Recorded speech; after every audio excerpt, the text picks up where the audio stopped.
There we go. Welcome back, everybody, to session 2 of a Sha'ir's poem. Last session we had with our uh, adventurers. They were conscripted by some less reputable individuals from the shadier part of Hanaptra's docks to aid with them on a raid of a Gorgon caravan. And once actually having gotten there, um, seemingly very, very suspiciously, they had not been given much information in regards to what this op was or what this job would entail. But as soon as the fighting was underway. These raiders had cut down some of the women and children of this Gorgon caravan, and the individuals of our party had an immediate change of heart and turned on their erstwhile companions, which devolved into um, a dust storm of copper blades, arrows, petrified raiders, and a few dead camels. The fighting was done in maybe less than 8 minutes. And once they had met with this Gorgon chieftain, when they had been brought in chains before him in his full suit of bronze plated armor, there he placed a geas upon Ben Yathad to retrieve a black lotus bloom to help him perform a ritual to send his niece's, the chieftain's niece who had died in the fighting, his niece's soul to the afterlife. That being done, the party had left 2 of the camels that had been captured from these raiders with these Gorgons. You're gathering your supplies, the 7 that you had captured, as well as the loot therein. You are on the edge of this desert caravan as they're cleaning up the bloodstains on their tents and gathering themselves. Ben Yathad, would you describe your character as the first blush of dawn comes up on Thorana? So Ben Yathad's dark complected face is a bit of, he has a little bit of sadness crossing that expression of his, with his piercing eyes looking out from that chiseled chiseled demeanor there. Clothing he's wearing is a bit, at this point, travel stained and possibly more than a little bit of blood splashed across it, but it has the slightly more colorful appearance that you would expect of possibly a corsair, a person who has takes pride in his appearance, but maybe have let himself slip just a bit. His right hand is covered in a knit glove that leaves his fingers exposed to tie knots, and his boots are the typical shore boots you would see of a sailor, not the more durable riding boots of a cavalryman or a person who is used to walking long distances. He's at that time he would have been gathering up some of the supplies, going through a few daggers and slipping a pair of them into his newly acquired elephant hide belt. And the breeze, as that sun rises, blows back the wrap upon his brow that protects his head from the sun. And he'll be looking towards where his companions happen to be. Tira Kalfani, would you describe your character for us? Uh, Tarak was, well, I wouldn't really say he wasn't really laughing at the situation, but the adrenaline from that past battle would course through him every now and then. He kind of enjoyed the battle a little bit too much at times. Once they were settled and everything, he would have making sure all of his gear and such was put back in place. His skin kissed by the sun a little bit too much in places. His eyes, even when they got let go, his eyes would still kind of hesitate on the bodies that laid around. And even after they left, just out of habit and slight paranoia, just because of his profession. Looking at his compatriots, though, he was kind of surprised at the turn everything took back there, but at the same time, he got to kill some stuff. I mean, it's kind of what he likes to do. He's kind of at odds about this whole Gaius they got sent on. Because on one hand, it's a job. On the other hand, it's not really a job he'd been paid in the conventional sense for it yet. So it kind of puts him at a weird angle. As for two compatriots, he is kind of applauding their prowess, but at the same time, he doesn't quite trust them, just like he doesn't trust anyone yet. As for his actual attire, yeah, it's probably pretty bloodied. He got himself kind of headlong in that, and he took a tumble in the sand as well. But unlike Ben, he doesn't really care quite so much, as kind of the dirtier he is, the more he can kind of fade into the background, so to speak. So he's not as concerned about his appearance as others might think he would be. As you guys are readying your camels and the loot for the trip back to the city, you are met as you're mounting up by this Gorgon chieftain and a few of his seconds. He is still wearing the chin, or actually I should say more or less the eyebrow to his ankle bronze plates that would be characteristic of their culture, as the Gorgons are a fallen and cursed people from ancient times. The chieftain walks up to I suppose the side of Ben Yathod's mount there, and then he hands up a scroll of some kind of exotic vellum tied up with a black silk string. He says, "This is your Gaius." Yathod'll lean down for the camel and take it in his right hand, the one of the glove, and he'll hold it and he'll look at the men and say, "It's a bit heavier than I expected," and then he'll tuck that into his satchel and make sure it's in a secure place. He says, I will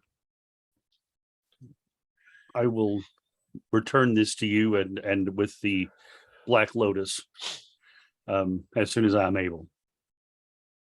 When you find a bloom, open the scroll and press the bloom into it. Roll it up. You will find us on the outer reaches of the Tamagir. And he points inland, and the way you guys are outside Hanaptra, some miles and miles north of here, there's something called the Green Corridor. Everyone knows what the Green Corridor is. Think of like the Nile, but Okay. instead of just one single river, it's like a system of 3 or 4. And that green band that we would have around the Nile here on Earth is about 300 miles on a side. It's almost like a valley that goes into the inland sea. He says you're bound the outer reaches of that in the highlands. which you do the math in your head, you go, oh God, okay. They're planning on moving quite some time. They are not going to be anywhere near Hanoptra. This is going to be far, far more north of Ra, the capital of the Aethites. Benythod nods. He says, "We'll meet you there." He'll look sort of shoot a look over at Tirak with that as he says that, with this sort of like, "Oh no." Okay. So I'll be happy to be rid of the city anyway.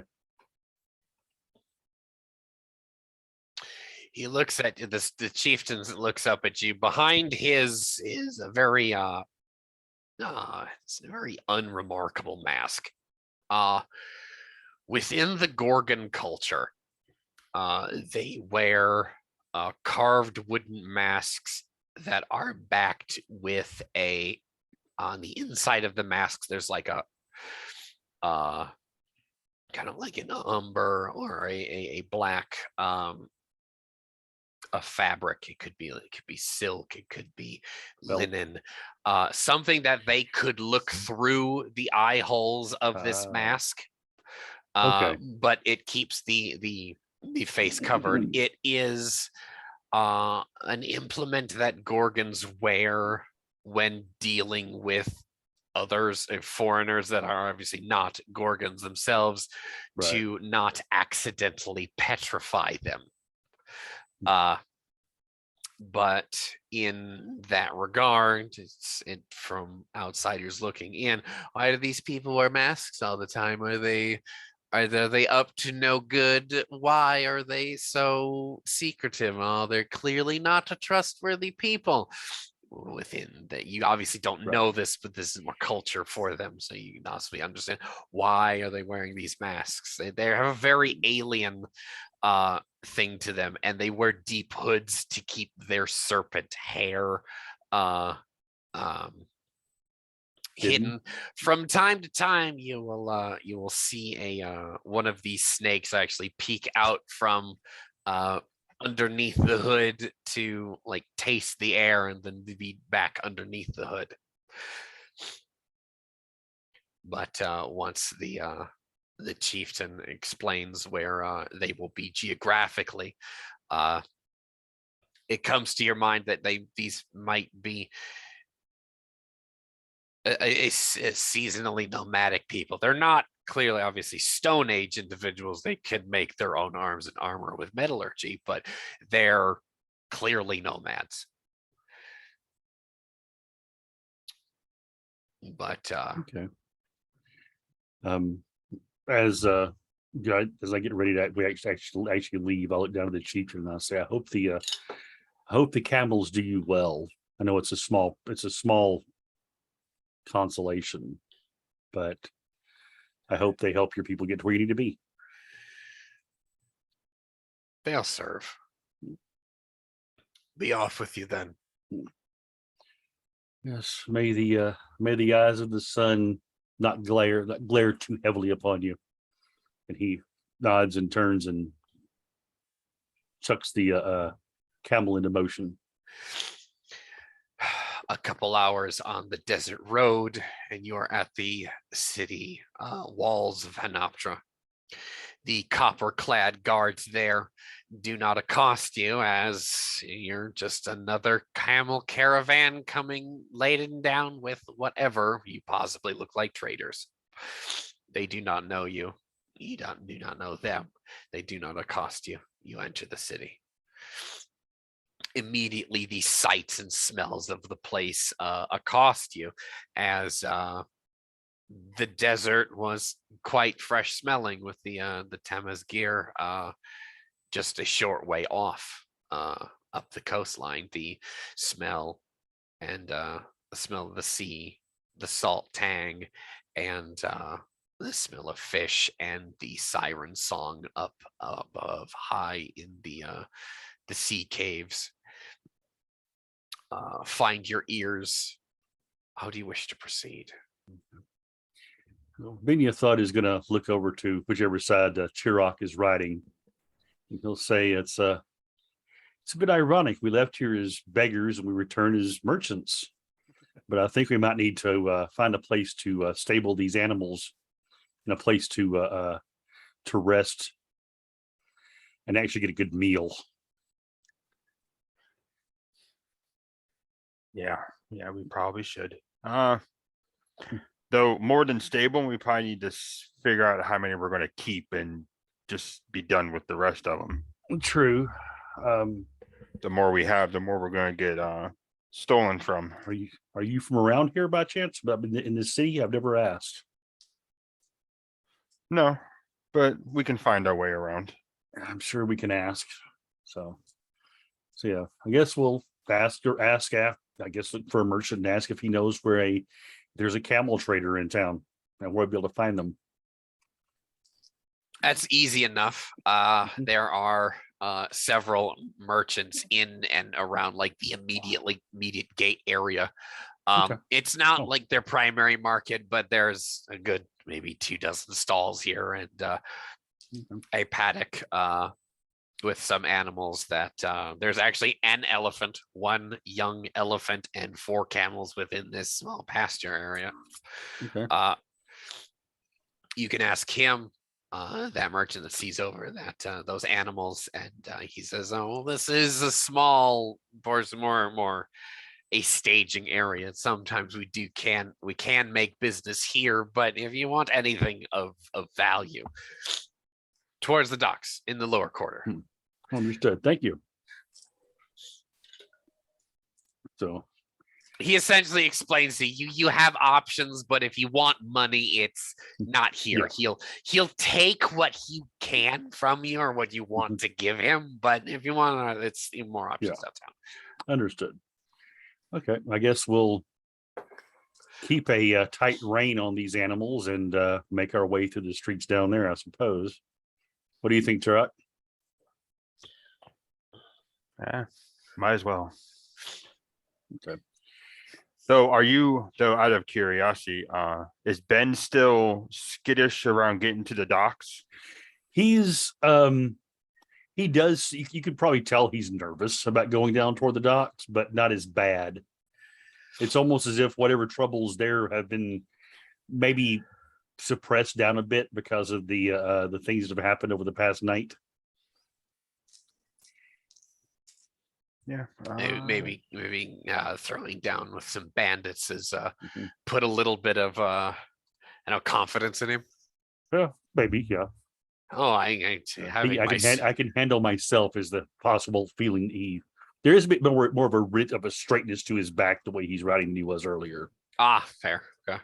He's got a little bit of backbone, so to speak. Yeah, exactly. So, and he also, as we're riding along, he'll tell, ride by Chirok as much as he can and say, should we, you think maybe we should unload some of this other stuff too before we get rid of the camels? Otherwise, it's going to be hard to move around. And some of this stuff's pretty bulky as he pats one of the packs on one of the animals. Yeah. Well, more than likely, if he says the money's in the docks, I'm sure we can find a spot for all this stuff at the docks. I'm sure we can. I don't know. And who knows? Maybe we'll find someone who wants it all at once. That's true. It's a possibility. A merchant of some type. So, yeah, I guess we'll make our way to the docks. Okay. So, yeah. Any problems getting there by chance, my friend? Are you guys walking or riding? Oh, if it's possible, I'm gonna try to stay on the camel because I have a better view around above the head of the crowd if I can. The closer you get, it's going to start getting more congested there. Okay. I mean, obviously you will see above the heads of the people, but it's gonna start getting very tight, and your beasts are not going to help that fact. Okay. Well, this might not be the best idea. Trying to pull these animals through a large crowd. Maybe we should take these animals back out the gate and find a place to corral them. He leans over, Mhm. sort of almost as a stage whip to him. He says, "And no telling how much has been already been stolen off of these animals in this crowd." Ha ha ha. See, I wasn't gonna do that, but thanks, Keith. Yeah, no, that's actually a perfect point. Yeah. It's absolutely a perfect point. I mean, there's 3 of us, but 7 cameras there. We can't. Yeah. I can. Yeah. I can be head on the swivel all I want. Yeah. One Someone's camel gonna get goes behind us. missing. A whole But- camel. What the but, hell happened to him? But the street urchins will do what the street urchins do. Now, Yeah. I will say, as it did get more congested, I would have done the semi-smart thing and actually tied the reins together Yeah. of like pairs so we can keep them together better. Right. So Yeah. we don't have an entire camel wander off on us. Right. Mhm. So Anat is going to be riding her camel at the back of the train. Okay. And she's she credit where credit is due. She is the scariest thing here in your guys' troop. So That's true. and with her crocodile fetish kind of bouncing on her bosom there when she's in the saddle. She's a pretty imposing sight, and in her new bronze greaves, with her legs kind of kicked out to the sides on this camel. She's gonna be keeping quite a few individuals that would try and accost you from the rear at bay. So you guys can actually make me awareness tests, but you can nice. actually be pretty comfortable that she's doing her absolute best as a guardswoman in this case. All right. Awareness. Spear, shield, copper sword, bronze greaves. She's I got a grand total of a 6. there's too many people. You can't really see. I'm much. not very aware, so You're paying attention more to the people, not your surroundings. Try Yeah. not to step on them. Or your Well- camel will try not to step on them. yeah. Trying to keep the camel under control, probably. Oh yeah, he's you have husbandry, right? Right? Or husband. I have both. Husbandry. Go for husbandry. Animal husbandry. It's you're going to be trying to handle this beast as probably best you can. You can. He can. It is a male camel.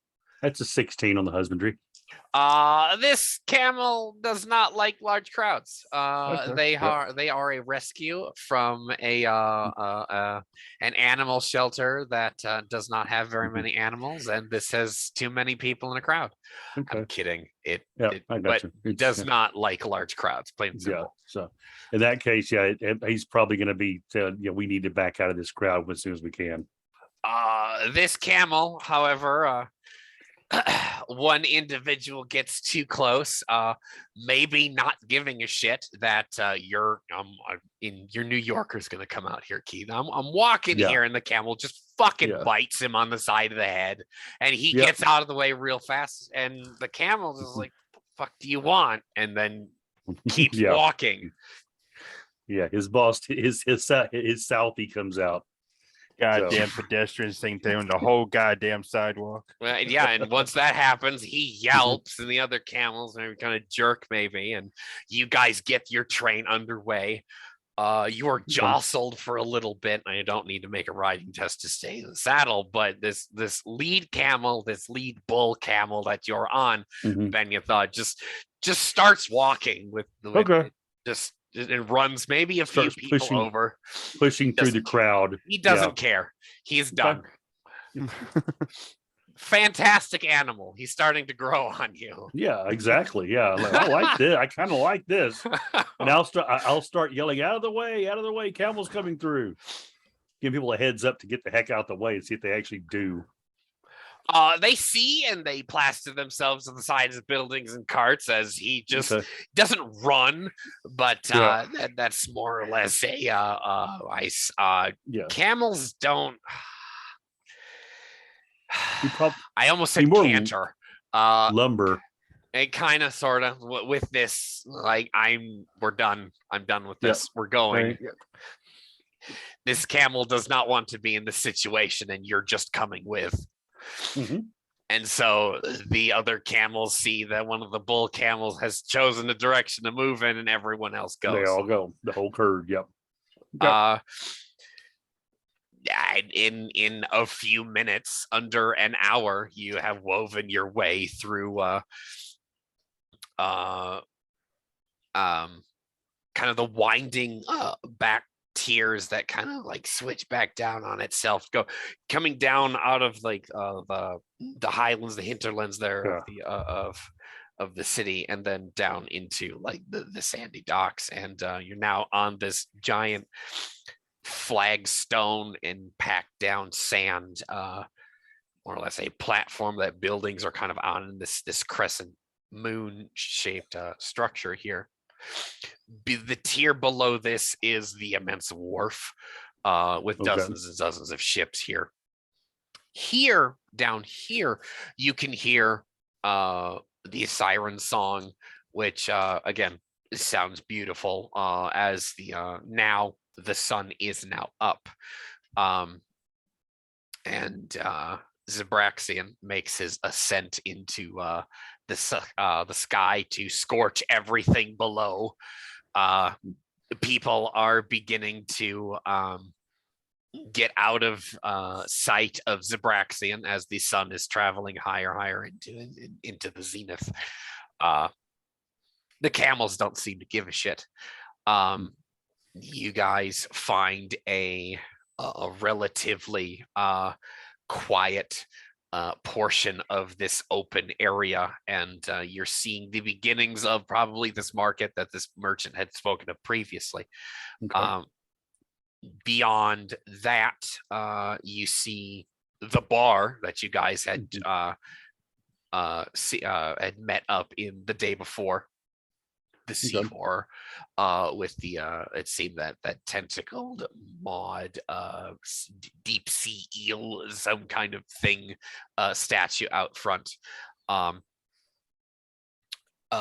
There is a merchant across the way from you, maybe like 100 yards across this square from you, who has two young elephants that are making their trumpeting and moving about. They seem to be moving looks like cargo from from this area down the ramp onto the wharfs to possibly be moved onto a ship elsewhere, and they're taking advantage of these young but obviously strong animals to move all of this freight.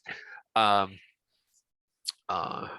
drive forklift for a living, and I just rendered an animal to the. I was going to say forklift in ancient times, right there. I just did it. That's- I literally just yes. Elephants yes. were ancient forklifts. I That's don't- just a fact. They even have the It two, works. there's It a reason you works. have two blades in a forklift. And it's One probably of them because is it looks not like wearing an orange apron. He's not. Anyway, call there. OSHA. Goddess of safety. Yes. Goddess of safety, OSHA. Now, Yeah. So there's activity going on. The camels seem to have mostly taken care of themselves, and Anat kind of like lopes up to you guys. You guys kind of left her. Yeah, well, and she comes up and she looks down and she goes, I got separated, but it seems like everyone was fine. We didn't lose anyone. We didn't lose anything. She makes a head count. 6, 7. Good. All right. you did good. So praise the, I don't know, whatever. What is the god that you actually worship? I don't recall. She smiles broadly and says, Bakrug. Praise Bakrug that you were able to catch us again then. Yes, praise him, the crocodile god. Now, she dismounts and lets her camel go to drink, and she takes a few moments. She puts her hand on the camel and she kind of like pinches the bridge of her nose, and it's almost like she gets a little dizzy for a moment, and she I mean, looks like she maybe got a little lightheaded, and then she goes, I'm going to sit down for a moment," and she kind of like sits on the edge of this trough, and she's going to hang out with the camels while you guys take care of all that. Okay. All right. I am going to get off the camel and stretch my legs a bit. I'm really used to being on a camel, and pet my beast on the side of his head, sort of give him a little scratch. Good job. So I'm gonna basically look around and see if I see anything, like any kind of merchants that may have something that are similar to have stuff like similar to what we have. Mostly, I suppose, in the form of traveling gear and, Okay. and armor. That was a question, not a statement. Yeah. Okay. Arms and armor, traveling gear, things that like a smith maybe, or Okay, yeah, no, there are a few outfitters here that you can hear them pounding away on their anvils before you see them. There are tailors, outfitters here, quite a few shipwrights that are yelling, calling to each other. There's this animal and people and basically a funk in the air, plus the sea tang that really does assault you here. If you're not used to cities, this might reek. It might actually just be what civilization smells like. Yeah, it's a smell of port. So okay, so Tirok, you think we should look for a place to stable these animals here, or look to sell some of our stuff first? What do you think? Well, if we stable them, we're gonna have to carry the stuff. So True. why don't we see if we can sell the stuff first? Okay, lead the way. I mean, well, actually, yeah, you know what? Yeah, let's head toward the sound of metal being pounded. See if we can sell some of these metal items. So, if nothing else, they might take them for the pure metal. They might take it raw. They can probably melt it down. Right. Mm-hmm.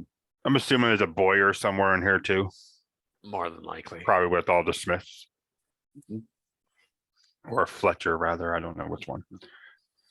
Mm-hmm. Yeah. I'll keep my eyes peeled for.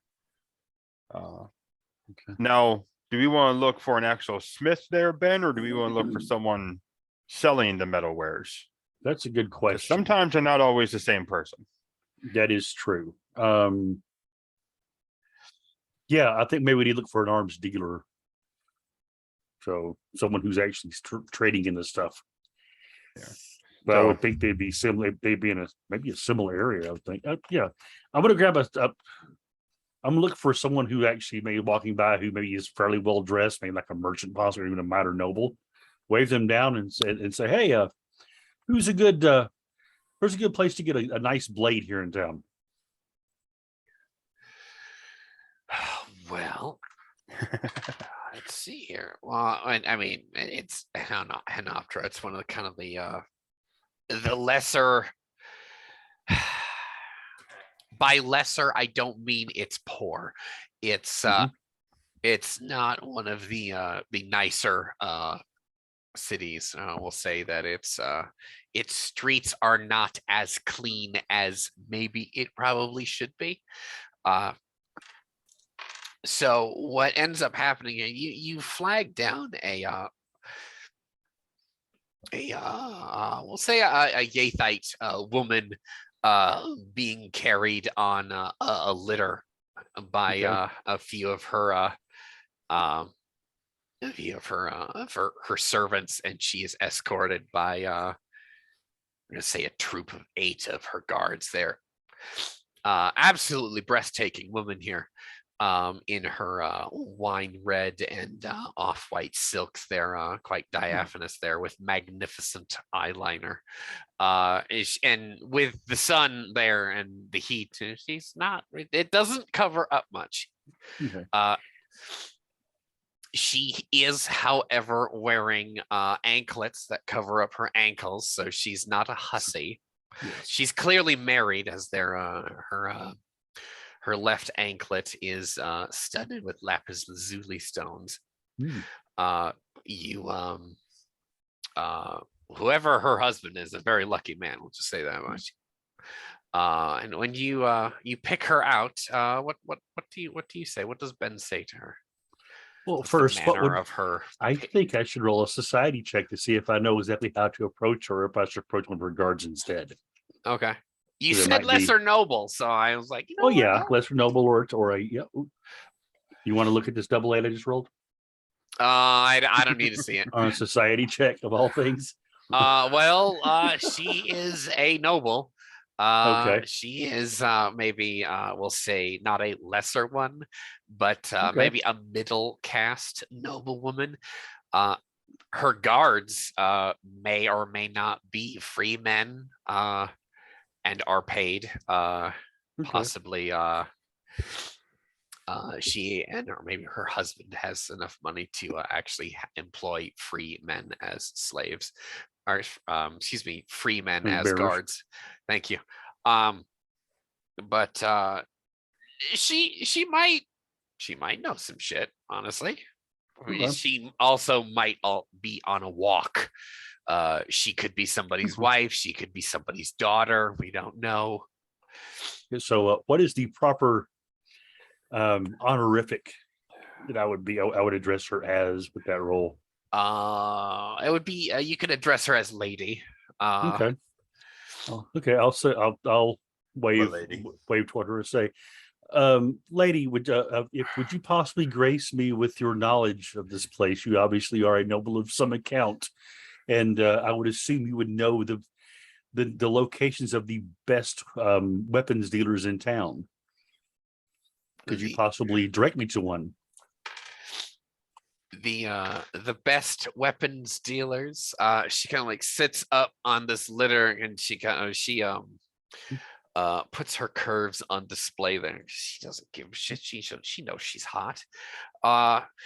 And she kind of with kind of like half-lidded eyes, she kind of turns over her shoulder and she says, "Those gentlemen in the blue robes over there are skilled with smelting copper and tin. You might be able to find implements of bronze that are not only capable but also artful." So, and they are the dealers, or are they the smiths? I do not know, but I deal with one of the older gentlemen. Well, I will offer your compliments to him. I have some business to do with him, and I do hope you have a wonderful afternoon trip around town. And your husband is a very, very, very lucky man. And I'll bow deeply to her. Well done. Let me see if I can find something for you. So, how do you wish to proceed? I guess we'll go to the blue robed fellows that she pointed out and talk to them first. Okay. Take us over there, Keith. All right. I will lead my my bull and a couple of the other two that are probably attached to him towards through this crowd. And occasionally if someone gets a little too close, maybe jerk the reins just a bit so the bull maybe snorts a bit, make them back off just a hair, and then pet him on the brow. Sorry about that. And get to the this booth with these blue clad arms dealers. As we come closer, I mean, I'm assuming they have wares on display. Yes, they do. They're actually very pretty. This individual you see here, it actually seems to be more probably the one in charge, really. and he's currently dealing with a group of individuals, and they're not having a heated discussion, but uh, say A uh, spirited barter. uh, yeah, we'll say a spirited barter. It's not hostile, but Oh, yeah. you can tell walking into this conversation that um, he's not a nobody. Hmm. The part of the conversation you'll walk in on is you see the emeralds set in this hilt here, and you see how well the eagles are sculpted in this khopesh. Do you see here? Do you see these? These will never dull. Look at them. They're beautiful, and even the pharaohs of Ra would be jealous of these. And these people are just looking, oh, they're oohing and on over the shit. Okay. I'll make my way up to where I'm obviously there and glance over my companions.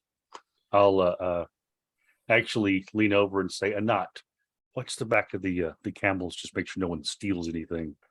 Oh, she's over with the other camels.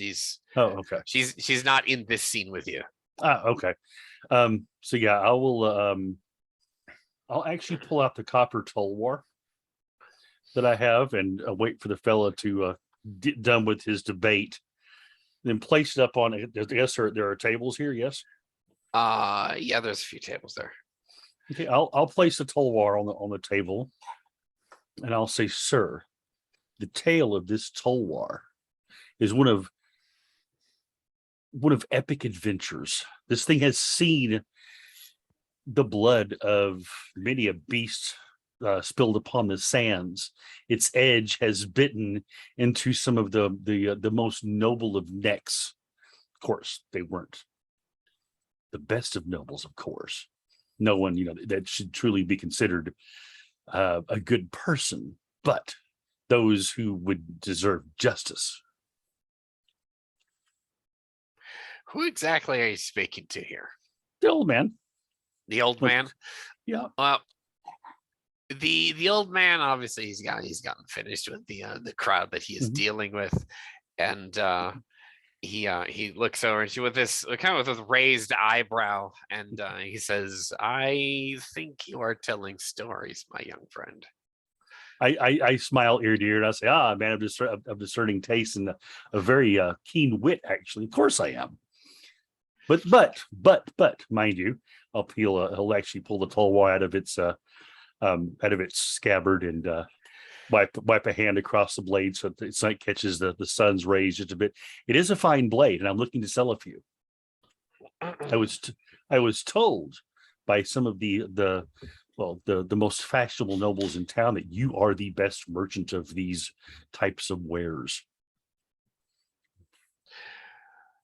I could be argued to be the best merchant in the Hanapsha period. Well, of course, obviously, I've seen you. I mean, the blades over there that you were just selling, most artfully crafted. I've not seen her like anywhere, and I have been in many places. I tell you what, you and your companion, and he looks over your shoulder to Tirak. He says, "You take a walk around my shop, and then you come back to me, and we see what you are dealing with here." Hey, of course. So I'll be with you shortly then. Okay, I'll wander into the shop and look around at what's there. What do you think, Tarak? Tarak will lean a little bit and telling stories already now, Ben. Let's say you start a conversation, right? Mind how thick you make them, please. Oh, of course. So, but we have to start high to get to where we need to be. Otherwise, they'll take its very coin we're worth. Fair enough. So, Tarak would have actually dismounted when they were coming up, and he will go take a look around. Okay. Quite really, this shop, it's not a building, it's more a they've set up in an area and then put overhangs to block out the sun above it, so there's actually plenty of air coming through here. There is racks upon racks upon racks of weapons, armor here, some of the finest you've actually seen here. One is actually a suit of bronze plates that is similar to what the Gorgon possibly could have wore, but less like circular and barrel shaped and more form fitting to the person. That is enameled in blue and gold with set with stones here. This is clearly something would either possibly would have been worn to battle by a king of some kind, or you're not so, because it looks dated. The armor itself possibly could have come from a previous age, and it's you don't really think it's for sale. Obviously, you would not be able to afford it, but it might be there to like be the pretty thing that gets people in the store. If some people come into the store, they're like, oh my gosh, oh, that's really pretty, almost like in the museum type air of it. And you're, oh, look, I probably should buy some more daggers. I should buy another saddle. I should buy this. And it's the pretty thing that gets everyone in to get everyone else to do the impulse buys. This guy knows what he's doing. Yeah, it brings you into the store. Oh, hell yeah. I am looking for the least impressive stuff. Basic copper daggers. It's in the back. Okay. Not on display. Well, I'm just looking to sort of get a judge of the is it similar to what we've got, basically? Your things are more common in design, more practical. This guy has the things that come out of his shop and are made by the hands of the smiths in his employ are, you can tell they're artists. Some things might not be encrusted with with gems or stuff like that, but they are well made. There's a series of crates and shelves that are set up in back that have significantly less quality things there. And it's not just arms and armor.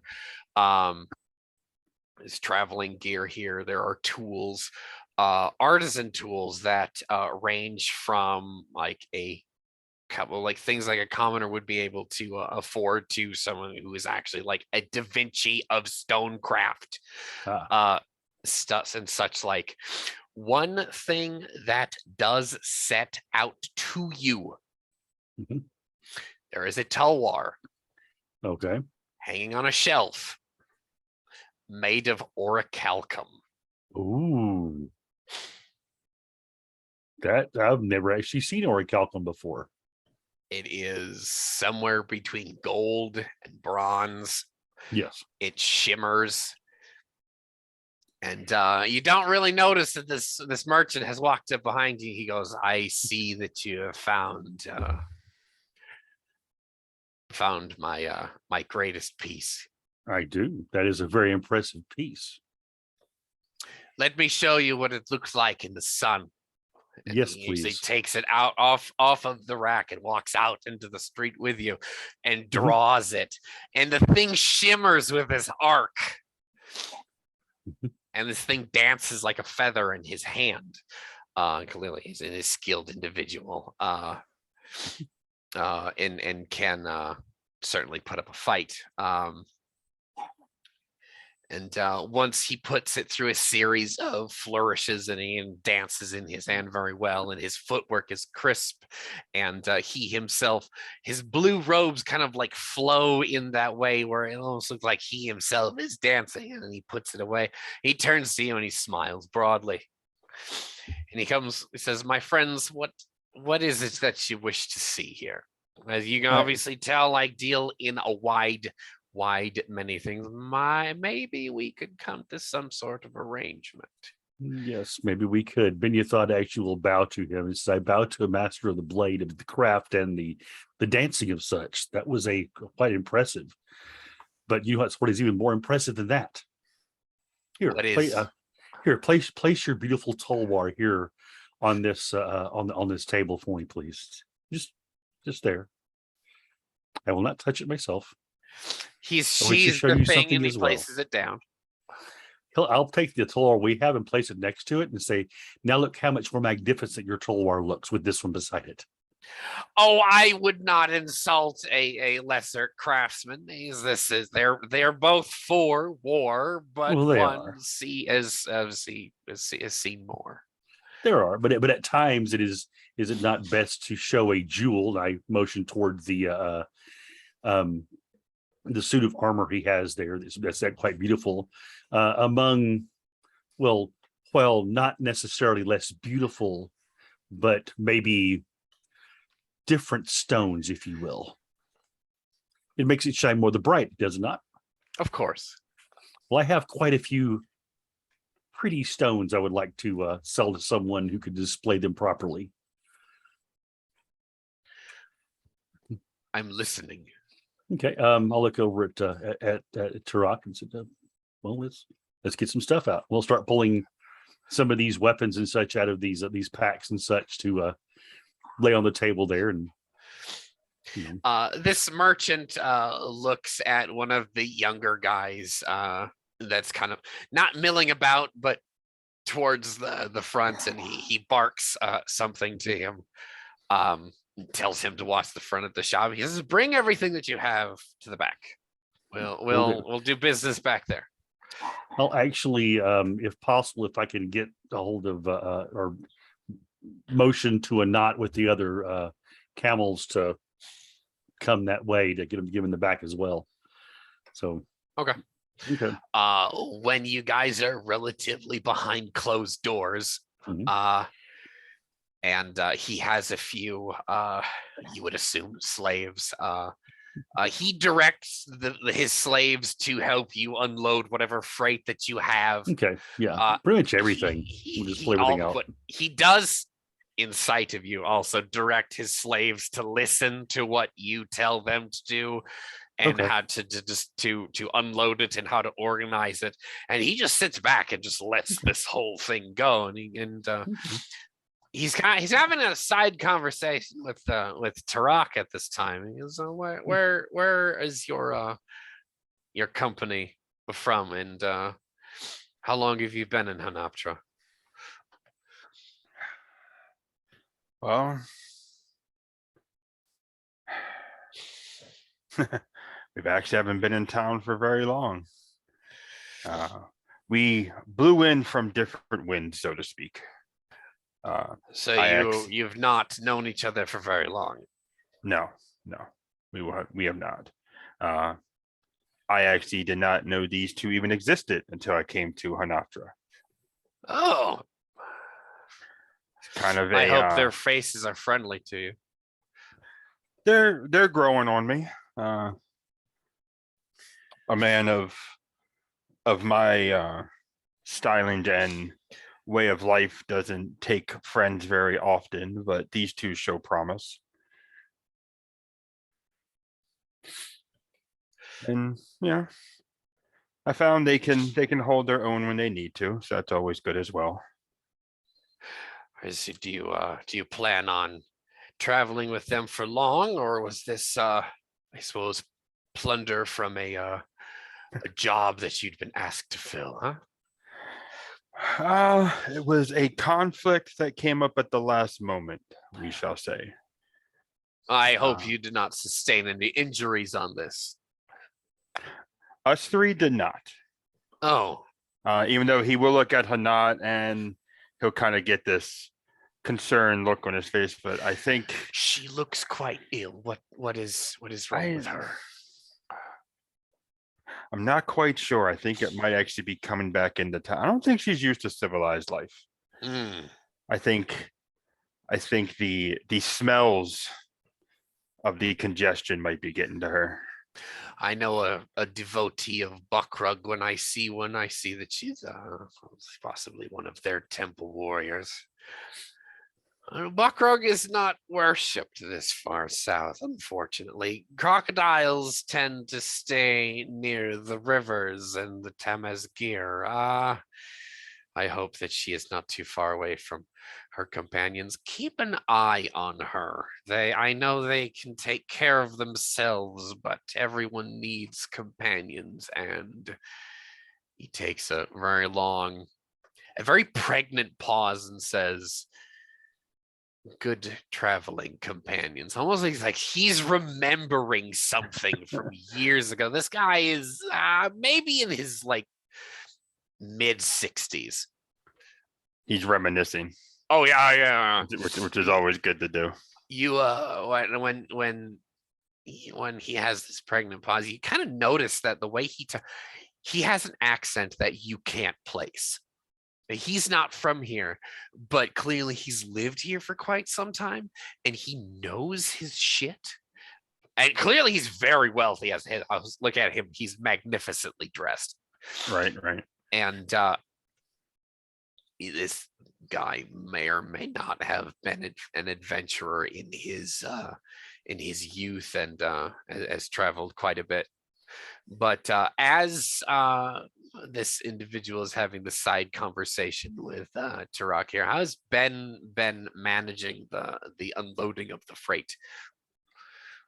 He's directing these slaves to each of the packs and going through them and handing them things out of the packs, not letting them actually go into the packs themselves. So right. As they he is holding back the 2 barrels of fresh water and the traveling provisions for now. But everything else pretty much that we haven't claimed for our own, which probably would have been on our person at that point, he is going to actually lay out for inspection on the ground, possibly with the bedrolls underneath, making for makeshift blankets to display things on. So that, at their leisure, he and this merchant can go through and look at the wares and see them in their best light. So, and then once he has that stuff lined up, he will actually line the camels up behind them. I think we're inside, aren't we? You guys are or is it like behind, the back room? It is a much more private section of like his place that he's got. He's got kind of like I said, that open forge area that doesn't have any walls. It's just the cloth canopy there to keep the sun off. There is a building there which seems to be like their smaller like storeroom warehouse type thing that obviously you see that it can be locked is the point. And you guys are kind of sandwiched between the canopy forged area, the lock room, and the back wall of the next building there. So you're kind of in like this pretty deep alcove. You guys are the only ones back here. Almost like a little courtyard it makes, right? Yeah, almost. But from like where you guys initially were, like where you guys are watering the camels, you could like look across the courtyard and see where you're standing. Okay. But in regards to like sound and privacy, it's pretty private. Yeah. Okay. So as we get everything sort of laid out, and even if we can't get the camels back there, just sort of within view, if you will, but not on top of the items. Okay. And I'll turn and I'll say, please come take a look at what we have here, sir. And all of it is for sale. Even the camels. Even the camels. Yes. I may be I saw you had none of those. Camels. My camels are not currently here. I may be you now have this motherfucker's attention. Which is good news. He directs one of his slaves to close the flap on the back of the fort, and now you have complete privacy. Okay. One of his slaves, who looks like a more trustworthy attendant to him, he's actually wearing a leather jerkin, a studded leather jerkin, and Very nice. he has a bronze khopesh on his belt. And he's the only slave that's armed, mind you. You can tell he's a slave because of his haircut. He's wearing kind of like this messy top knot bun thing that hangs off the back of his head, which is the male slave haircut in most of the Yathite communities. Now, this merchant, he says, first off, how many camels? We have 7. 7? With one great bull here. And he walks over to the bull, and he inspects the beast. He very gently with his hands. He inspects him, puts his hands on him, walks around this bull twice. What he does is he makes you come over and hold the reins of the animal, and oh yes, yeah, I'll talk him up. And he'll inspect the animal's I suppose his health, his feet.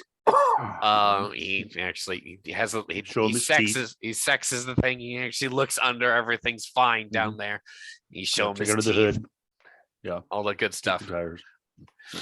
And he says, he's quite healthy. He puts his hands all on of him, them pats him on the side of his neck. He goes, and I the must warn you saddles. though. Yes, the saddles as well. This one does not like crowds though, just so you know. If you wish to move him, I would wait till later in the evening. No, yes. Camels don't like the city. No.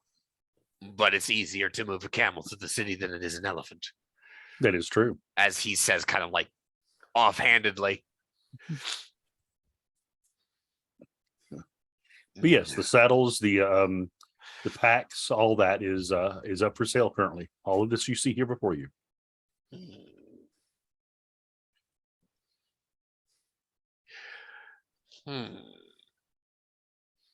Where did you say that you were from? Well, I was myself? speaking to an associate of yours, and you three have not been along with each other for some time. You are new to each other? Well, we are fairly new to each other, yes. So I myself am new to the city. I am originally Thoranean, as you may have noticed by my my attire and my beautiful face. I was not long before here the master of animals upon a ship, a trading ship, but we parted ways when I put into port here. What is the nature of your parting ways? Well, there Here was comes a the deception. Yeah. There was a disagreement between myself and one of the the bosun, and I was put ashore because of that. It is a bit of a shame upon my soul, to tell you the truth. Oh, I see. He's gonna look a bit sheepish at that. And what was the nature of this disagreement with your bosun? He's walks away from you slightly to inspect the rest of the wares. Well, the nature of the disagreement, to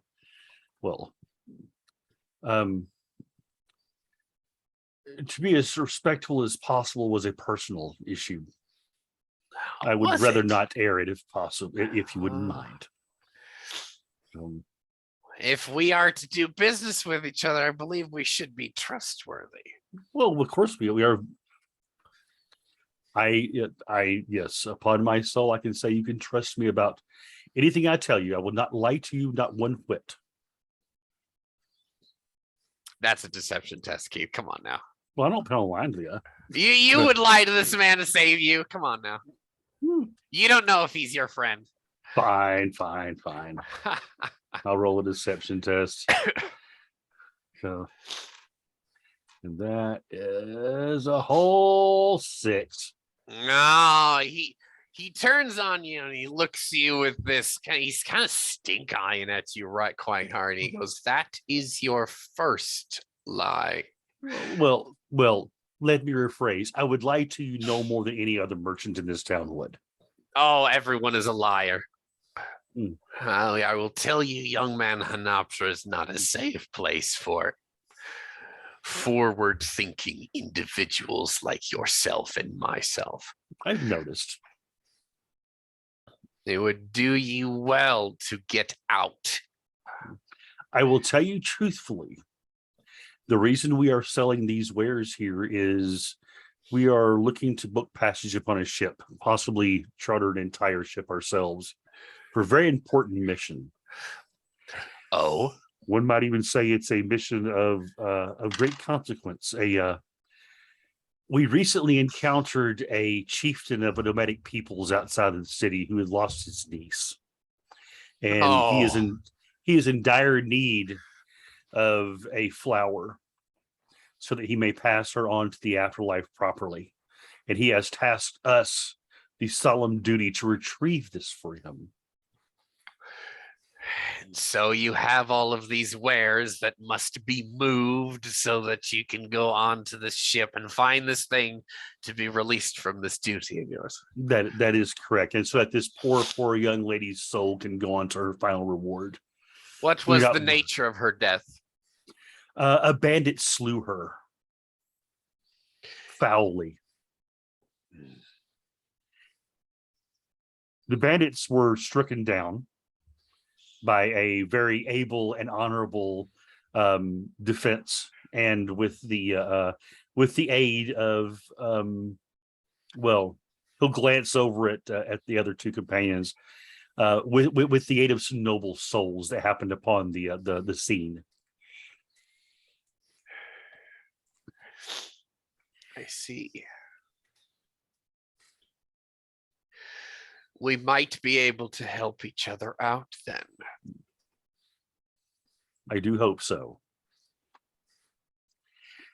It would wound my soul deeply if this poor child's soul was forced to wander the deserts alone, never getting rest.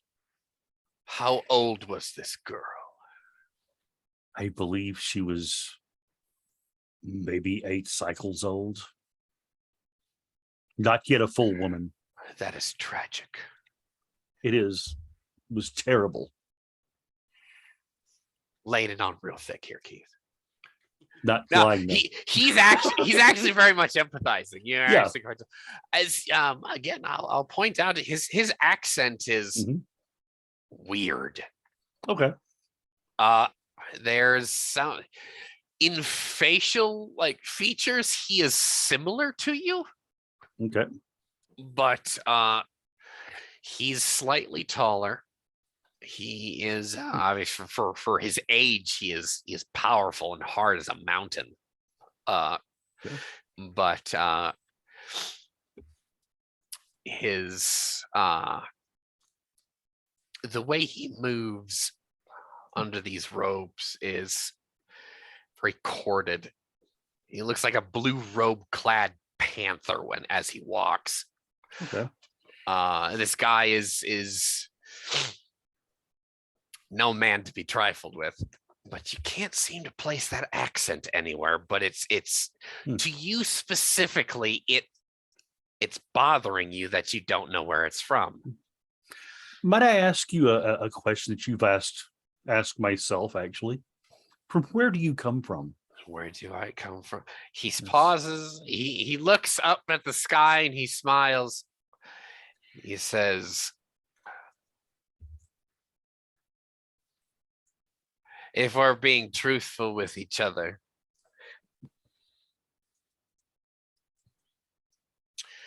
I come from beyond the tallest dune. I am of those people that call the jinn their grandparents. Binyathod's eyes sort of get big at that, and he'll nod, and he'll say, He just "It is revealed himself as a Talishite to you. it's an honor to be in the presence of one such as yourself. I have never met." As an aside, Mhm. the Talishites are the hereditary enemies of the Thoraneans, by the way, just to keep that in The way he's saying it is, it's an honor to be in the presence of yourself. I know that your people and my people have not always seen eye to eye, but I hope maybe through commerce we may forge a new path forward. I would hope so. We have been speaking this entire time, and you have not told me your Yes. name. I am known as Binyathud. And the names of your companions. He looks to each of them. That is theirs to give, and I'll turn to Turok. Tarak will actually give a small bow, especially after learning the origins of this man. Tarak Kalfani.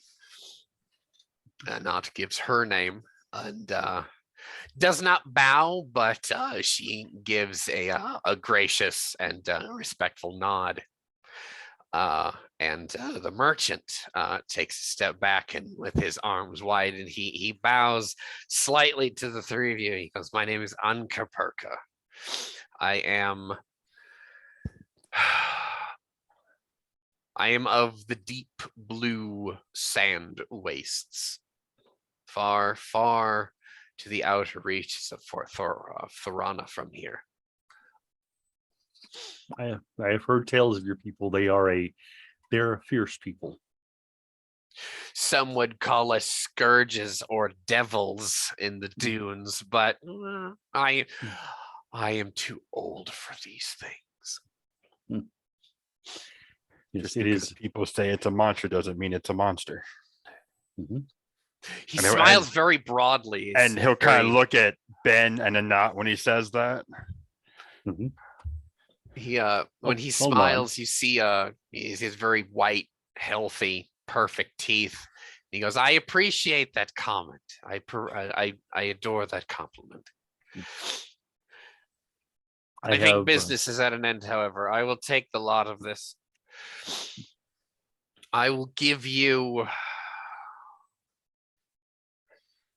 Actually, goes into a fold of his robe. Actually, takes out a rather large leather bag here, and he counts out 30 gold coins from it, and then he walks over to Ben and then drops the coinage into his hands. I'll look at Turok. Look at my hands. That's 30 gold. No, I'll say this is quite generous, but he weighs his hands, looks at the camels. He says, those camels are very healthy camels, and the metal is quite good. I think maybe maybe say 5 coins.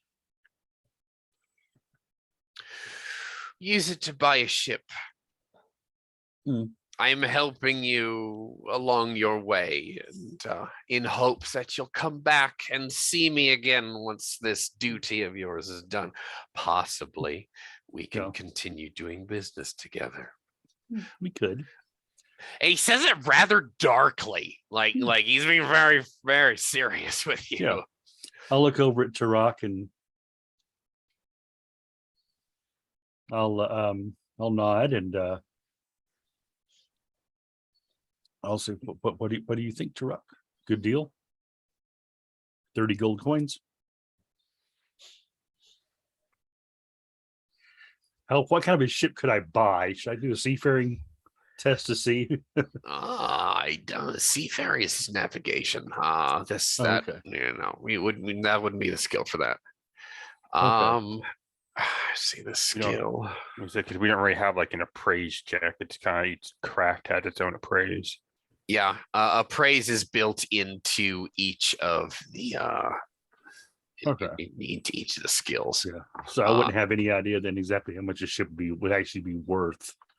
Like say how much sails are worth. Yeah. Technically So- that would be tailoring, but Yes. Yeah, I have um, tailoring. shipwright should actually be a craft skill. Yeah. Because that would actually be a very in-demand, very specialized skill. Well, let me ask this to Ben as a player question. Okay. Would they have talked about the ship you were on while you guys were on it? Like They how how valuable the ship itself was? probably not specifically. So you usually don't talk about how valuable to us. It's worth more than gold because it's where we live. right. But Okay. I mean, Never mind. I was thinking that would be a way, but yeah. Okay. So, well, it's a start at least. So I'll Tarak will kind of like look at the gold and look at all the money and uh-huh. he'll look at the gold and he'll look at the man in blue and with like a completely straight face, he'll give a small shrug and he's like, I guess. My companion agrees then, and it is a deal. I'll take the money and actually put it into my my satchel, and I will then spit it in my hand and hold it out to him. Proper deal done, of course. He cocks an eyebrow at you. He goes, "What sort of custom is that?" Oh, I apologize. This is custom of my people. Once a deal is struck, we seal it with the with the water from our mouths. It is not necessary to do. I do apologize for if that is the case. And he'll actually wipe his hand on his trousers a bit, and he'll bow to him and say, "Thank you very much for your business today and for your generous your generous payment." He nods to you, albeit pretty damn grossed out that you tried spitting on his hand. Well, probably. It's just a thing. Okay, so then he'll I guess we'll take our leave then. He'll look at his companions and sort of motion toward the front. And with that, you guys, reconvene out in the courtyard. Quite So- literally back to square one. Now you guys have next to nothing. But we have money. we got money. Yeah. Very, very surreptitiously, so no one actually sees what I'm doing. I'm handing each of them 10 gold so that we're distributing the money among us. So if one of us gets hit by a pickpocket, we don't lose it all. Right. So Interesting. I think we might need to find ourselves a place to sleep for the night and to divvy up the rest of the money possibly. What do you think of you? Or for the day, I should say. We've been up all night. We rode through the night. Right. No, So- yeah. Getting an actual meal and Mhm. some rest would be good. And then we can figure out getting this And the bath. flower.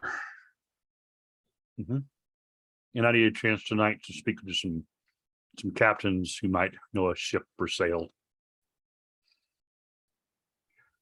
And possibly in a crude manner. All right. You guys could reconvene at the Sea Horror and Yeah, find they had rooms didn't there. they? Okay, They yeah, did. we'll They, go I there. mean, they're not great, but You know, they'll it's a be place. Yeah, fine. it's a place we know. So, all right. And I know there are sea captains there for sure. Saw them Right. earlier. So Superstitious ones too. yeah, you'll actually see Binyat that sort of almost straighten himself before he walks in the front door of the place. Okay. All around about we're gonna say most of that negotiation probably took place most of that morning. Now it's in the early afternoon. Oh yeah, yeah. We'll say that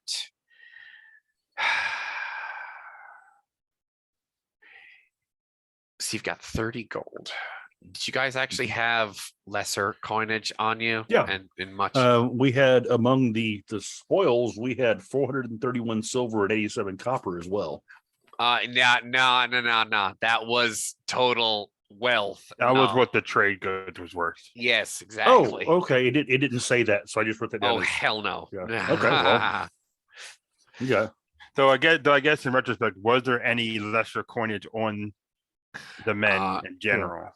I had a little bit. Then there should have been. Yeah. Maybe a few silver per guy, but like walking around money. But So we probably got like Yeah. 10, 15 silver a piece then ish. I won't give you a Is that- round number like that, but Okay. we'll take care of it later. Okay. But yeah, we have walking around money besides the gold on us. Yes. Right. Yeah.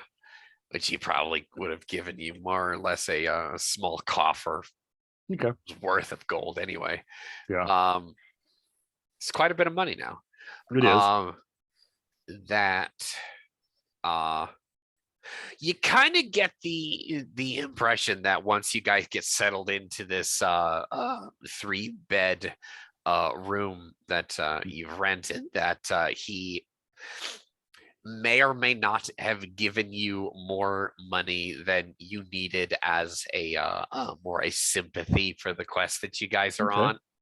Okay. Like, yeah, no, he's buying the goods off of you, but this is an individual who's doing a goodly act. Maybe I should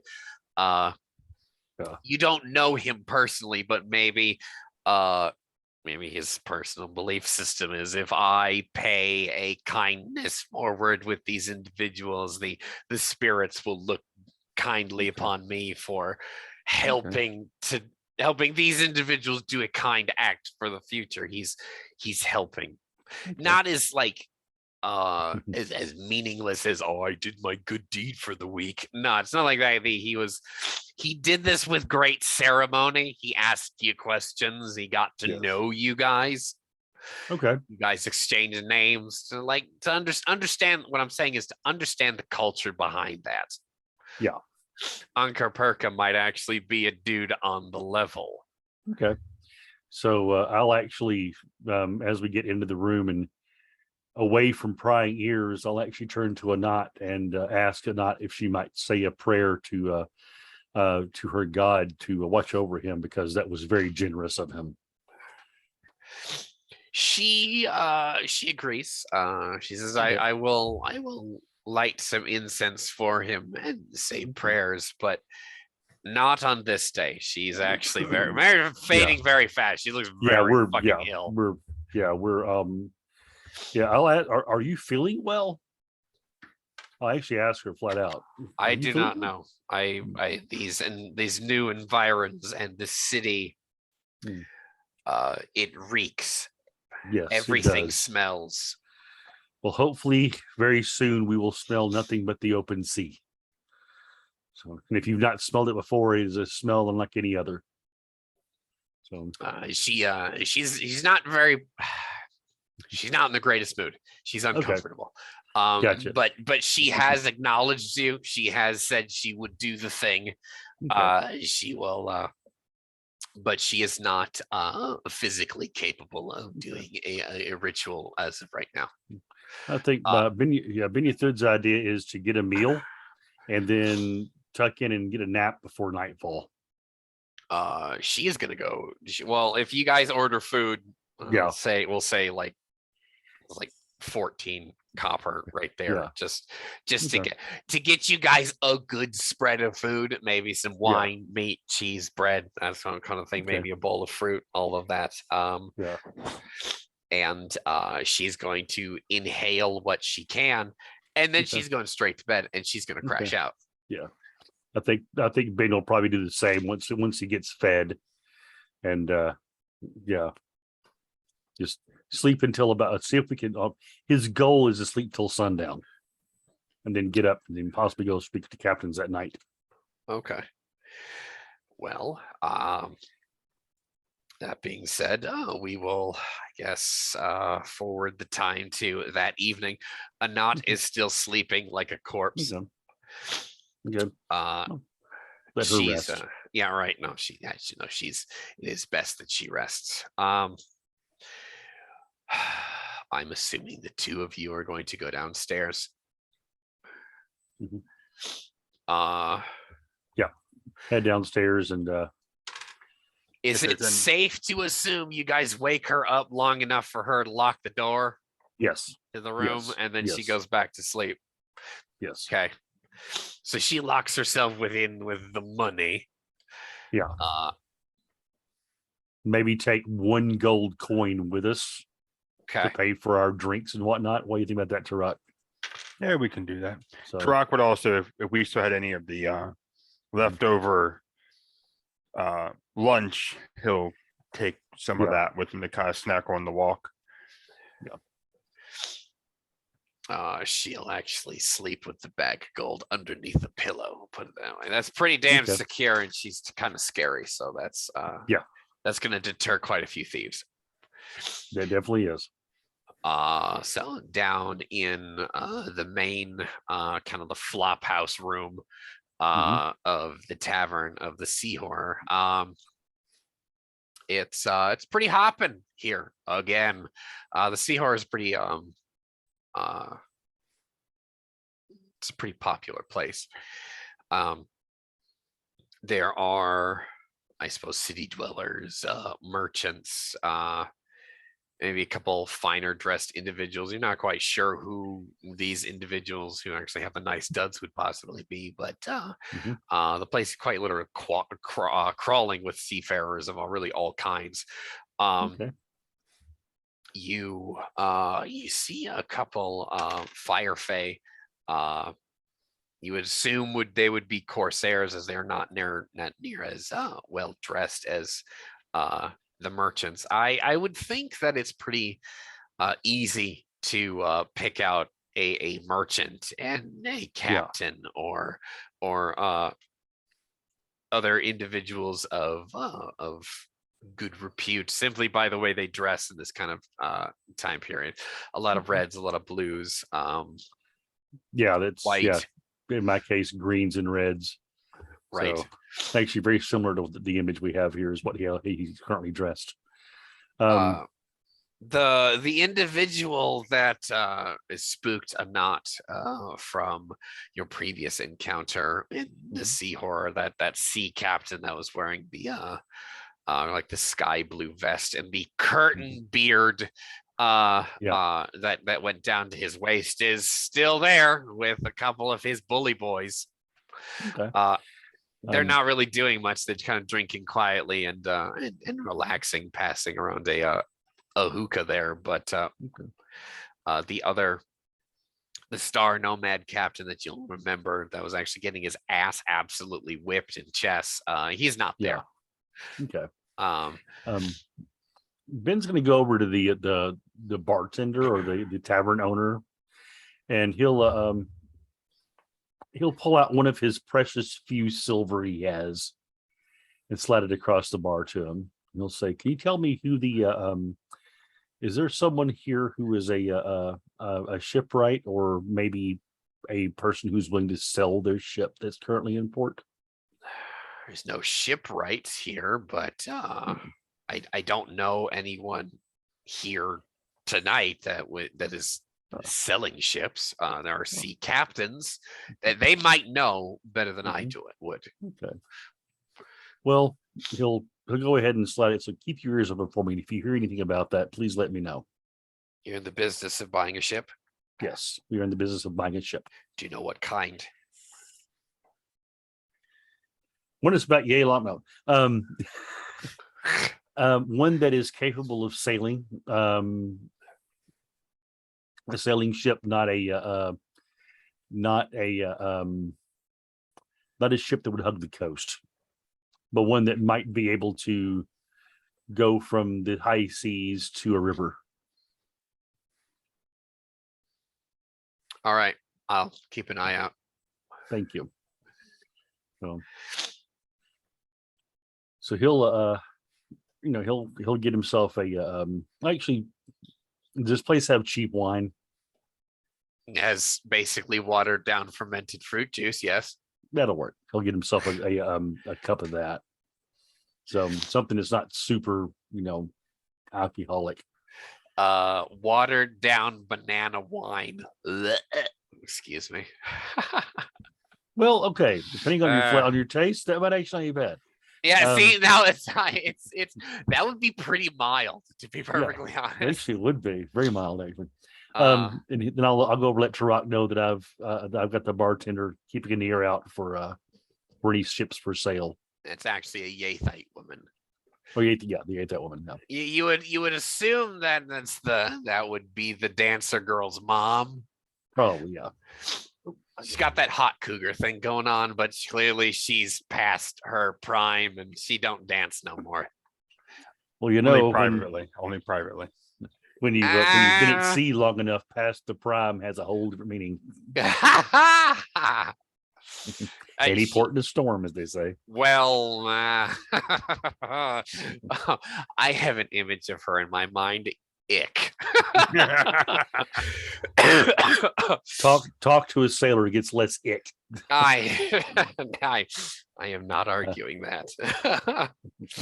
But no, her cute daughter, or maybe the more you look at it, more Tarak looks at it, maybe that's her grandma, her gran, or something like that. But she tough old bitch that runs the bar. But cast iron pan in the background somewhere. I'm sure, yeah.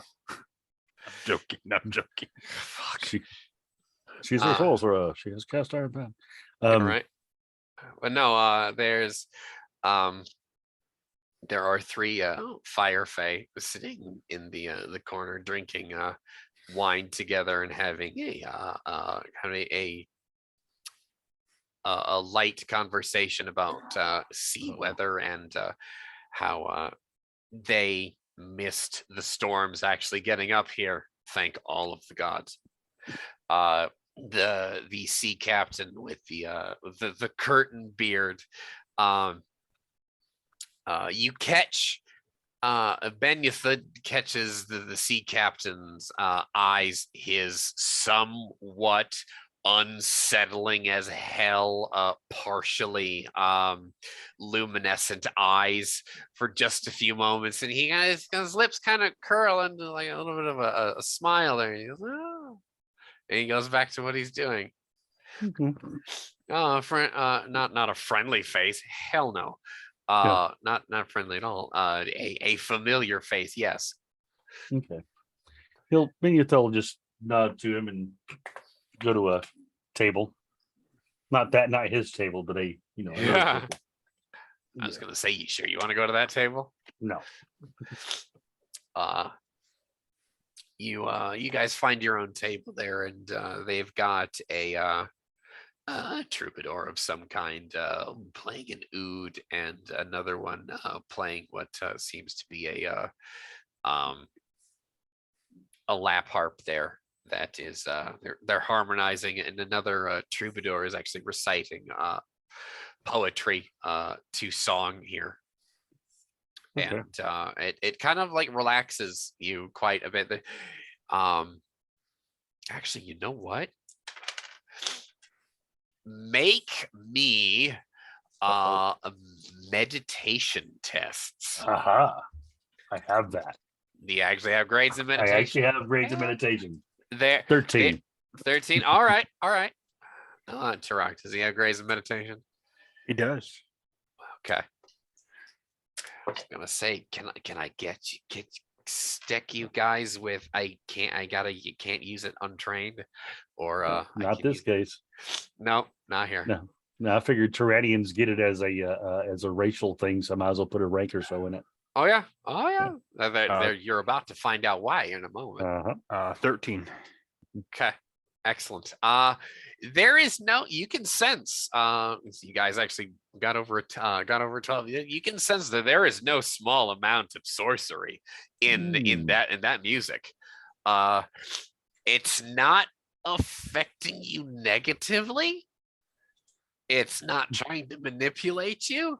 It's trying to just relax you, and it's very soothing. It's like it's a very pleasant atmosphere, and you're actually kind of enjoying yourself.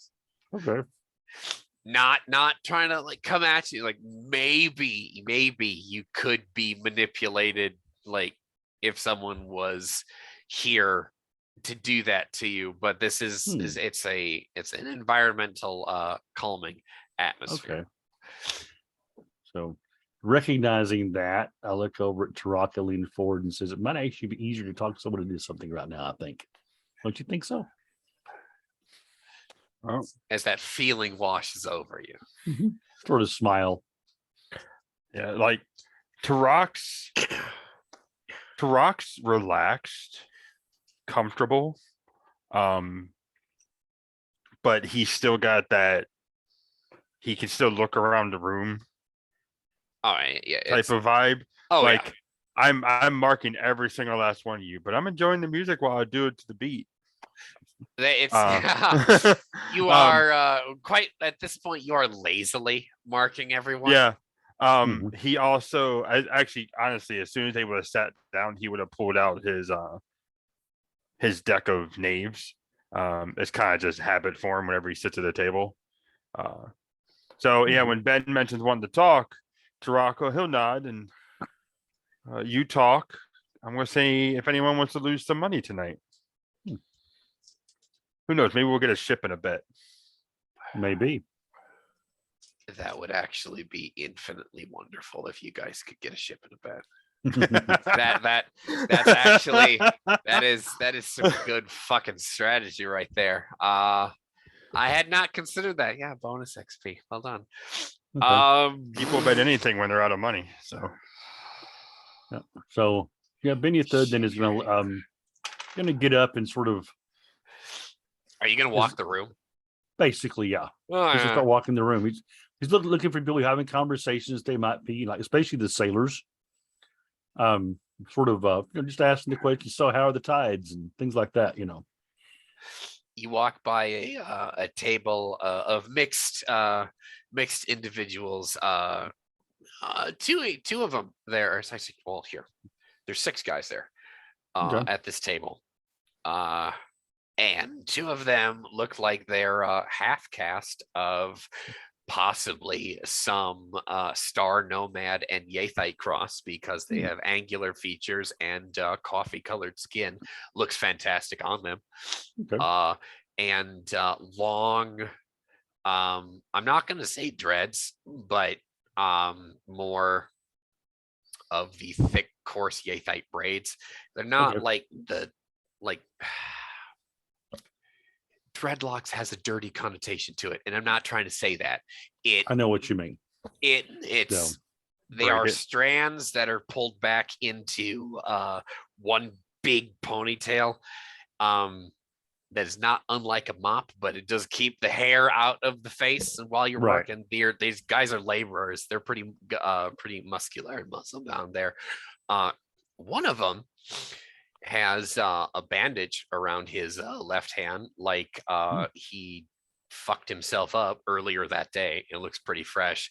And the injured one, as you walk by in that walking by that table, the conversation that you do pick up on is a cousin of mine was attacked by cannibals in their war canoes on the in a cove around the outer islands near Sultaj there. And that is the last that you hear of that conversation as you guys are walking past. A couple guys tell Benythud, well, the tide is nice, but we're gonna have, they make the silly conversation like, oh, gas prices these days would be kind of like equivalent to us, but it's the stormy seasons. Oh, weather's nice now, but wait a bit. And docking fees are just too high. And someone makes a blasphemous remark, and everyone looks at him, and sticks 2 fingers in their beer and flick it at this guy across the table I'll in do the same. unison. And that's part of like the sailor culture there, is it's like, Oh, yeah. shut up, don't insult the crushing depth. And they basically that is their spitting on him, Yes. without actually spitting on him. They're Mhm. in this part of the world, people are very clean. Mhm. And I like Thoraneans.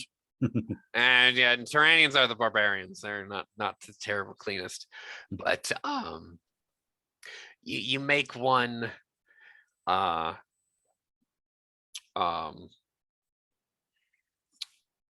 totally lost my train of thought. Excuse me. One circuit of the room, and you come back down,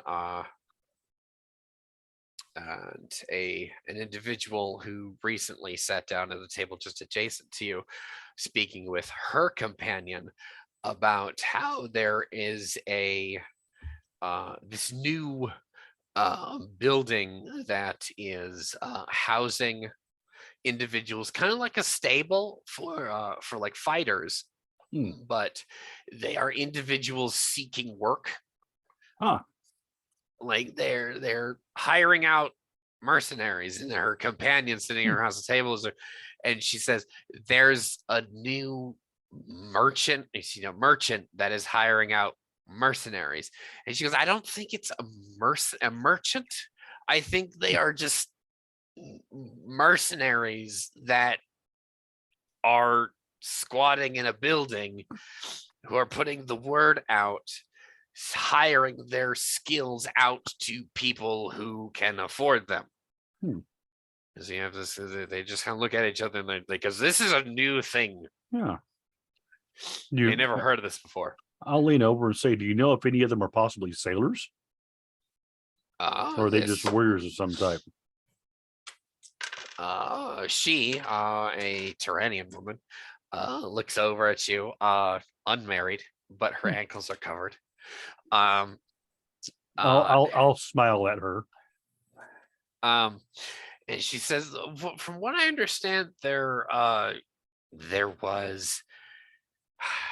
were 2 sailors, but I believe one of them was just a pirate trying to find connections on a ship that would take him, and another one was actually a pilot. Oh, a pilot, huh?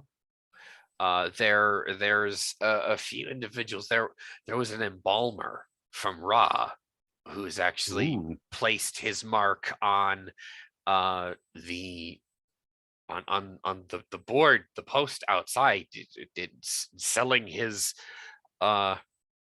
the words that I saw. I was walking by. I did not stop to ask, but this embalmer was selling his he called his occult knowledge to anyone who would afford his fee. That's quite interesting. I'll turn it as if I'm totally absorbed with this whole thing. You now give her body language. You're now turned towards her. I'm opening the body language up, turning towards her as much more welcoming. So I'm new to town. I've only been here a little over a day. I mean, what else should I be watching out for? I mean, that sounds quite interesting. You sound quite knowledgeable. Tell me all about it. She she explains that she was born here. She's been here since she was a little girl. It's mostly a merchant and pirate city. The pharaoh of Hanoptra is a lower kingdom pharaoh that who's actually a devotee of Ishtar, but he makes she pauses here in her story, and she goes, you more than likely have noticed the siren song. Yes, I have. The pharaoh makes a tribute on every full moon and every new moon to the crushing depths, and the sirens sing in the streets as well as in their sea caves to protect Hanoptra from corsairs and attack. And so far he's being very successful. Oh, he's been like this for 90 cycles now. Oh, wow, very well. Basically, Benyathoot is going to basically get the gossip. That's it. That's his whole thing at this point. Oh yeah. So whatever Make happens to me a be. streetwise test. Okay. Gossip. Society. Oh no, this isn't society. Okay. Oh well. She's already told you all the information that you would have gotten from a I know. society test.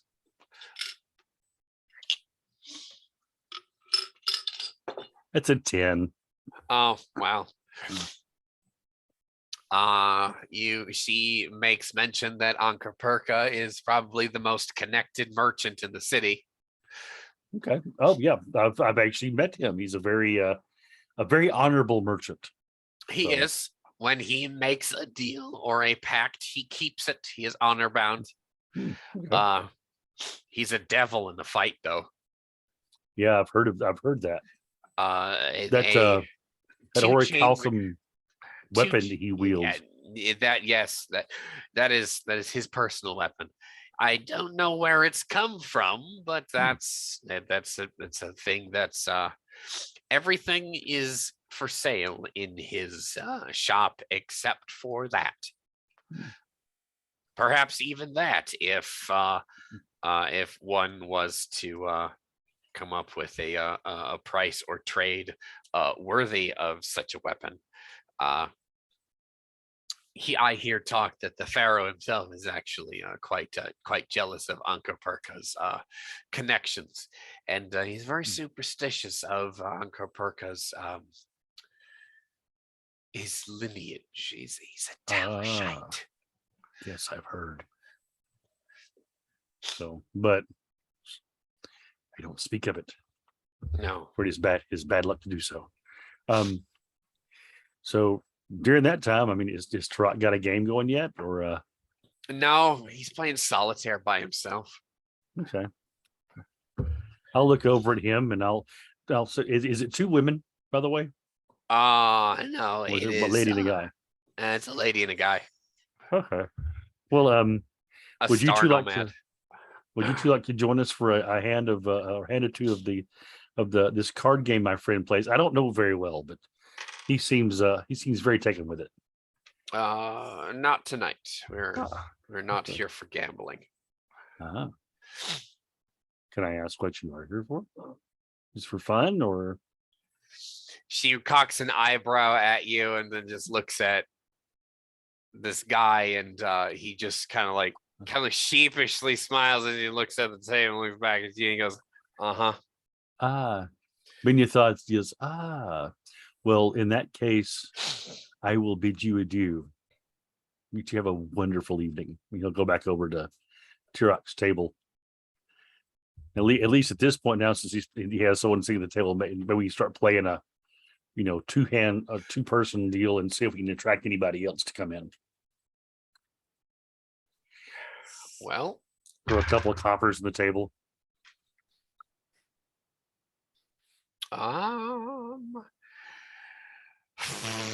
we're gonna say about 4 hours pass here. Okay. So I tell Tirok everything I found out from her, by the way, right. about the mercenary and the house of the place and a possible pilot. Well, yeah, no, 4 hours past, no one is interested in your game. Oh wow. No, well, Sometimes sometimes no one wants to bite, so it's fine. that's true. That's true. In that case, I'll probably during that time for vacation, I'll get up and go get me do they have like a well, do they have like a pot of stew boiling over a fire in the middle of this place or something like that? You go get some food out of, or that just be brought to the table for us, or how does this sort of set up? That's kind of that's kind of the setup for the most part. Yeah, there's kind of this quite big cauldron that people come up, and they've got a coffer there where it's kind of like a bottomless bowl kind of thing. Yeah, where you drop a few copper per bowl, and you serve it up yourself, and then you can come back for refills. Yeah, he'll go get some of that, and he's going to be scanning the room looking for so he's looking for sailors that might be down on their luck. Oh, you're not So- going to find people down on their luck. Okay. Here, So no, these are the environment here is probably lower class, but Yeah, these but- sailors are pretty well to do. yes, it's the ancient Golden Corral. My God, yeah. Ha So he'll probably drop a few coppers into the coffer and get himself a bowl of this never-ending stew. And Magic and- stew. oh yeah, I guess yeah. I look over at Turok and I say we can probably either talk to these individual captains, see if any of them are for hire, or we can.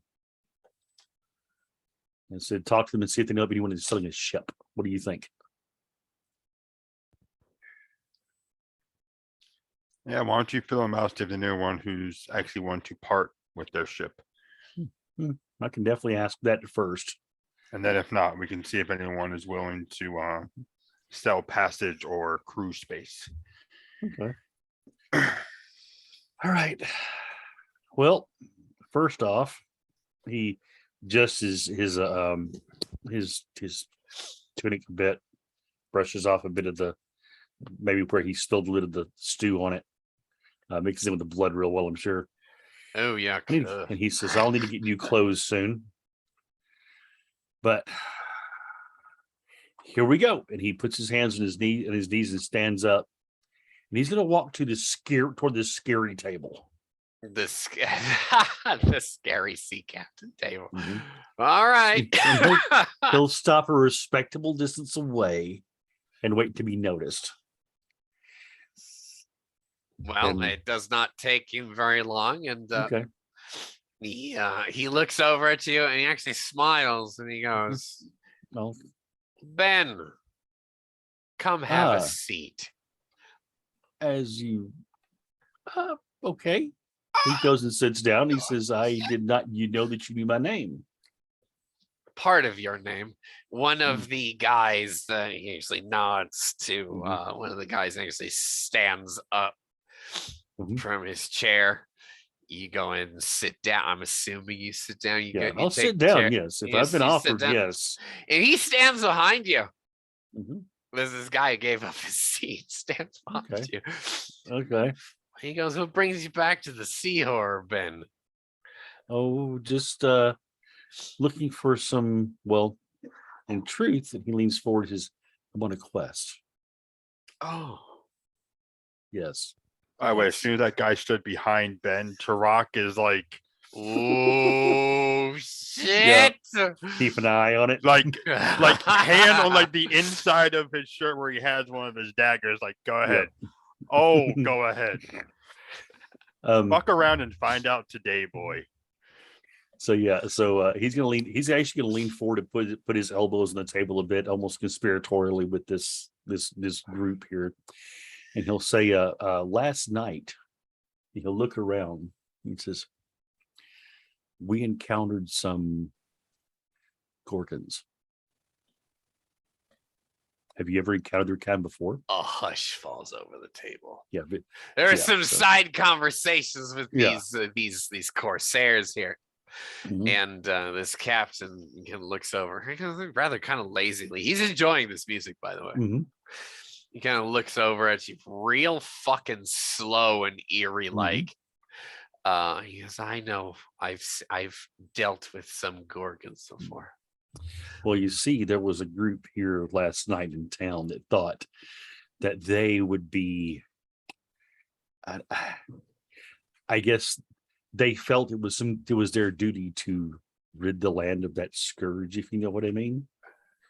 Well, I hear talk that it didn't turn out very well for them. they unfortunately, yeah, they did not achieve their goal. The Gorgons were way too powerful for those men. They should never have gone there in the first place. They were idiots. Of course. But But you three survived the encounter Well, with the Gorgons. because we're not idiots. He sort of smiles. He said, "But we did though we were able to help blunt that attack, the chieftain's niece fell. The poor thing. Oh, that's a shame. And I don't know if you know of their customs, but especially among their chieftains and such, apparently when one of the young ones fall, they believe there's a certain petal of a flower that needs to be present for their body to be properly laid to rest. That is for all Gorgon dead, not just the young ones. Well, I would, as I said, you obviously know more than I do about them. That is, of course, and again, you are a very well known and notable captain. You should know things like that, of course. Well, I've been tasked with retrieving this flower for this child's passing. Why the hell did you allow yourself to do that then? Well, when there are three of you left, and you're surrounded by an entire nomadic tribe of these things, and you've just seen one of these things look a fellow in the eye and him turn to stone. Yeah. You And a tend to pay couple of attention these to what they guys say. smile real fucking wide, and their smile is worse than Yeah. their snarl. Yeah. He said you tend to pay attention at that point. So that's how I wound up in this situation. But I Oh, find myself in need of a ship. you're gonna need one. Yes. And I was thinking of buying one, but I don't know if anyone's selling one. Well, you're not from here. You wouldn't know anyone here. Right, exactly. I'm not. So, I do know one person from here. So, Who's that? Anan Kaperka, very noble fellow. Yes. He's he's one of the good ones.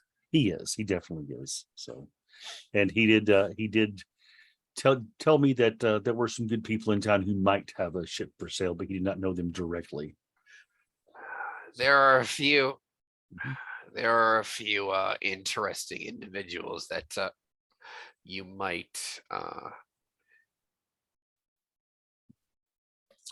depending on your methods, you might be, you might have options. Huh. How Okay. do you feel about getting your hands dirty? Well, it depends. How dirty? Well, if someone could be relieved of a ship, Mhm. So you're saying doing it the proper way, as it were. A captain should never sell his ship. he just looks at you like, obviously. I just put it. I just sort of smile broadly about that whole idea that basically implying that the only time a captain should leave his ship is when he's dead. Uh-huh. So, Oh, that's absolutely what he's implying. do you He have is one? implying murder. Yes. Oh yeah, he's like. So do you have one in mind? Nobody that I would know, but I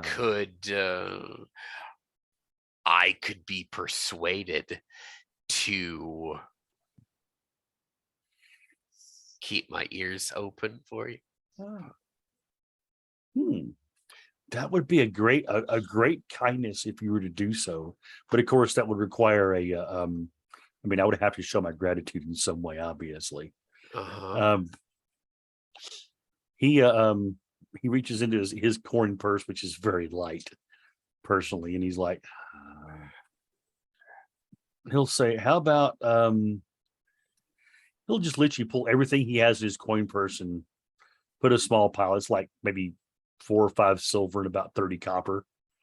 And he'll say, would this be a good down payment for that ear being opened?" He cocks an enormously manicured eyebrow at you. Mm-hmm. Do I look like some back alley whore? Well, of course not. Of course not. As I said, one would be remiss if one were to carry actual decent money upon themselves among, look at the restaurant. Oh, actually, not that bad today. But in these streets, obviously, as I said, down payment. Do you have decent money near you at hand? I can have decent money in hand fairly quickly. Tonight? Oh, yes. Definitely tonight. Now, what are you considering decent money? What do you consider decent money? Well, I consider silver decent money, but some consider gold even more decent money. As far as the amount, well, Gold is more respectable money. well, of course, it Are shines you and a does not tarnish. respectable individual? I am a respectable individual. Well, in certain circles, I should say. And I sort of chuckle at that. In this circle, we are all respectable. Well, of course, of course. He and like three other sailors kind of feign like hurt at you. Oh, but still my heart, yes. Yes, I could get some respectable money in your hands this evening, depending on, well, I would have to talk to some companions about it, of course. So We're I going myself to am not be the only here stick. at least for 4 more days. Okay. I would like your word and your coin should you like to commit by dawn. My word and my coin. Let me speak to my companions, and I shall return with said coin. So Isha, say, let him get up so he can go speak to his companions. And the Thoranean standing behind you, because he puts his hand on your shoulder and he goes, "Thanks for warming my chair." I stand up and say, thanks for giving it up for me, sir. And I bow and motion to the chair as if I'm giving it up to a great nobleman. Mm. This particular corsair has a lot of back alley in how he moves. Yeah, I can tell. So, all right. So I'll take my leave and head back over to Tarak. And I said, I think I may have a land on his ship, but it's going to require gold. Of course it is. The good news is that well, if we play our cards right, we can get a ship outright, and it's probably a little more, maybe more than we can actually afford by straight up buying. Although it's going to require some getting our hands dirty. Okay. What do you think? As soon as you start talking about getting it outright, you just see him start to smirk and then just outright smile. He knows exactly what you're talking about. And he won't say it out loud, but he's like, yes. Yeah. Inside, he's going, yes. So finally. The good captain will tell us for, as he put it, respectable money, which is gold. Yeah. Well, how much do you think we should offer for the information?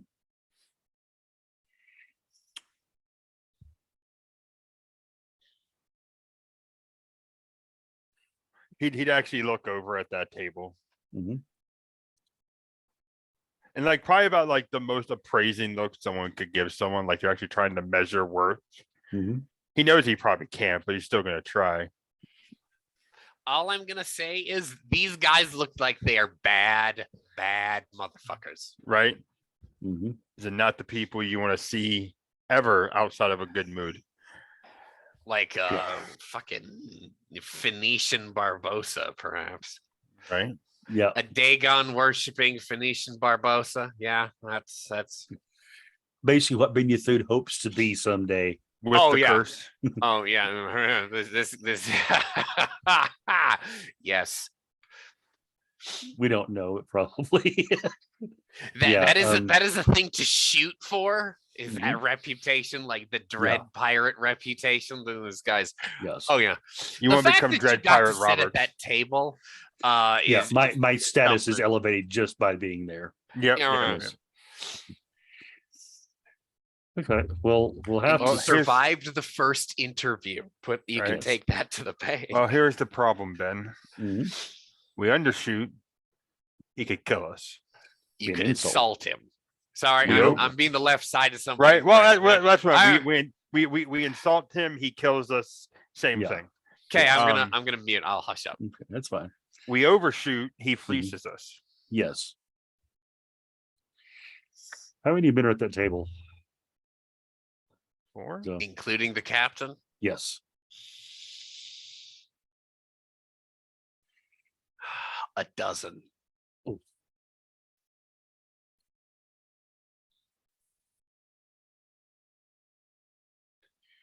Would you say? Him plus 11 bully boys. Yeah. Yeah. So I'm thinking.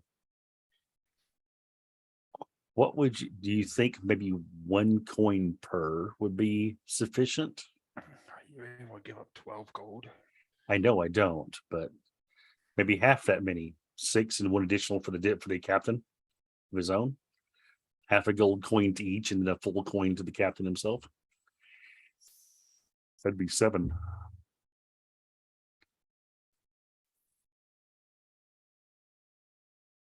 I mean, we've spoken a bit about what you do. I mean, this is your area of expertise, is it not?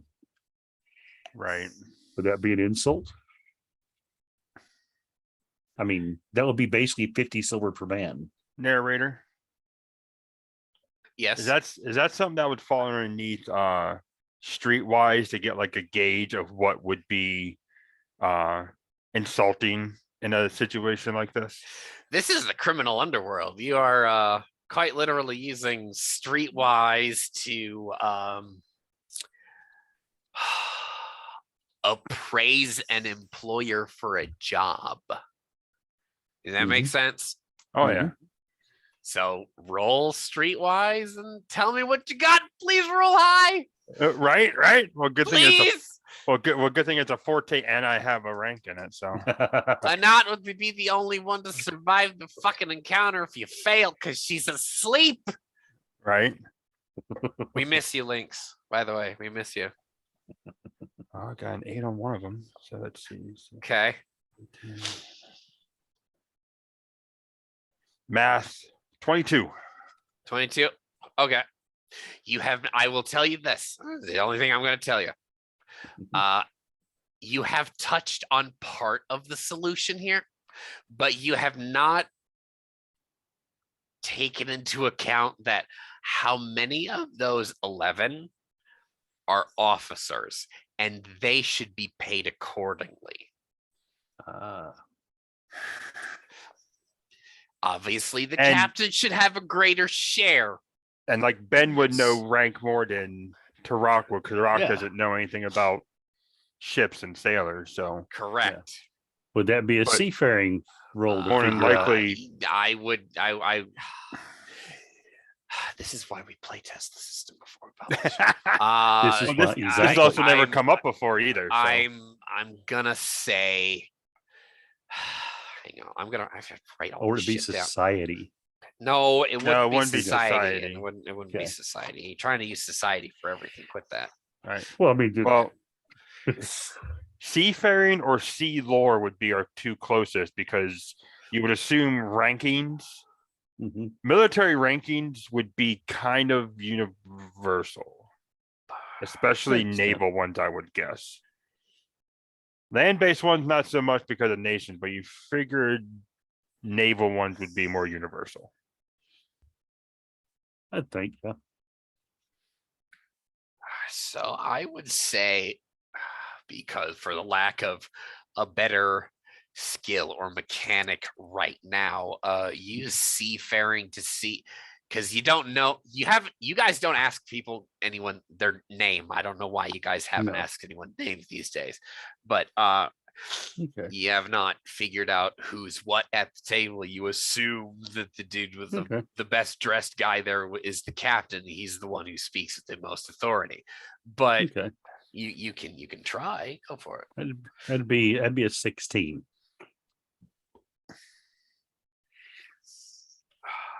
Okay. So I'm thinking the captain, greater share. He's probably going to have a bosun. He's going a greater share.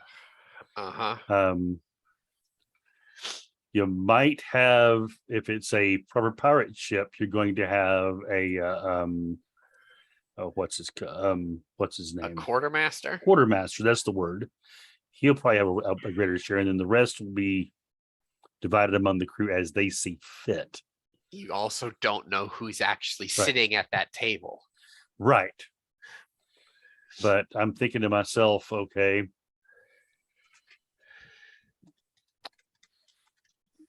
possibly getting as many as, and this is the idea that I think might be a good idea for us to do.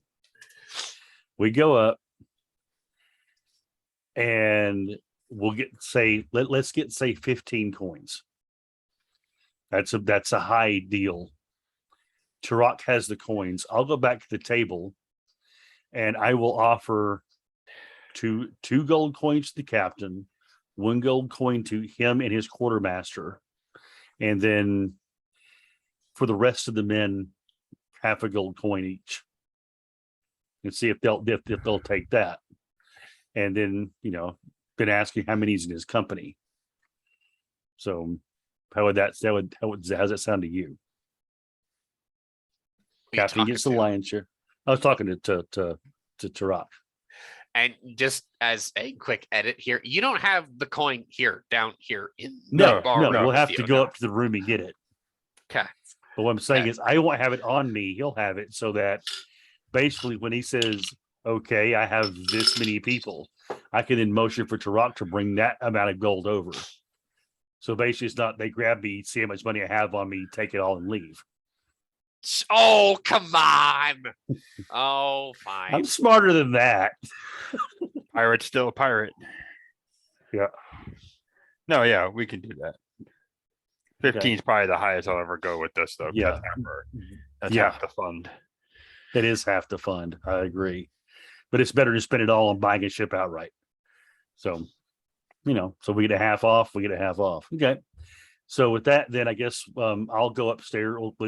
You'll go upstairs, or do you want both of us to go upstairs to Rock? You want to stay there and keep an eye on them? They're watching you, by the way. Oh, I know. So I think we should both go upstairs. Yeah, we can both go upstairs. Okay. As I stand up, I'll look to him and I'll nod and sort of hold my hand up as if, just a moment. And then me and him will head upstairs. Okay. Anat is she's peeing over the chamber pot. Okay. Go in the door, close it, lock it. Fill her in on the situation. She finishes her business and groggily, what's going on? We may have a ship. I'm just going to hire some pirates to get it for us. You're hiring pirates to get us a ship. Yes. If you want flour for the Gorgon girl. Yes. If you want a ship, the best way to get a ship is pirates. Okay. It's the scary one downstairs. Oh, my old gods, no. She takes the bag of money. She tosses it to you across the stairs. I'm going back to bed. Please don't get yourselves killed. All right. So we'll count out the 15. Put the other 15 back under her, sort of shove it back under her, hang under this. She moans and then is dead to the world in a minute. Okay. And then said, I'll head on back down again. And walk over to the table. Once again, wait respectfully at the distance to be recognized and allowed to approach. Yeah, so no, the captain waves Ben over. Okay. I'm assuming Turok goes and sits down at his table. Yes, no, Mike. Do I sit down at the table with them? At the table. At the table we were at. Yeah, I know. Turok actually. You can go sit down with the pirates if you want. No, that's what I thought you asked me for a second. On. Actually. Okay, so Anat crashed back out, right? Yep. Oh, she's not able to follow this. Yeah, no, she's okay. Up to the world. Is she able to get up long enough to lock the door again before she crashes back out, or is she not able to do that this time? Oh yeah, no, she's locked the door. Okay, that's why I wanted to make sure, because I know you. If I didn't bring that up, you might have used it. I would have. Don't Anyway. give me that look. I know how you operate. All right. See, I was trying to get you to sit down at the table so they can all No, mug. well, Oh, come on now. hold on. I might. I would have made sure the door was locked. I actually would have let Ben go ahead by like a minute or two, Okay. Mhm. because one, just the suspense of the scene, Oh yeah. and two, Tarak doesn't fucking trust anybody. Of course not. So he's half expecting someone to try to jump on them in the hallway because they saw them go upstairs. Uh-huh. Call it being paranoid, call it what you will, but it's the assassin part of him. He knows someone's going to do some stupid Yeah. shit. So he would have waited. Then he would have walked down once he knew no one was tailing him. Then, when he got down there, if the captain would have looked at him, he would go over to the table, but he would still sit one table away. He would not sit at the actual table because he was not invited. Okay. I mean, you could sit down at your original table. Was it right? Was it right next to theirs?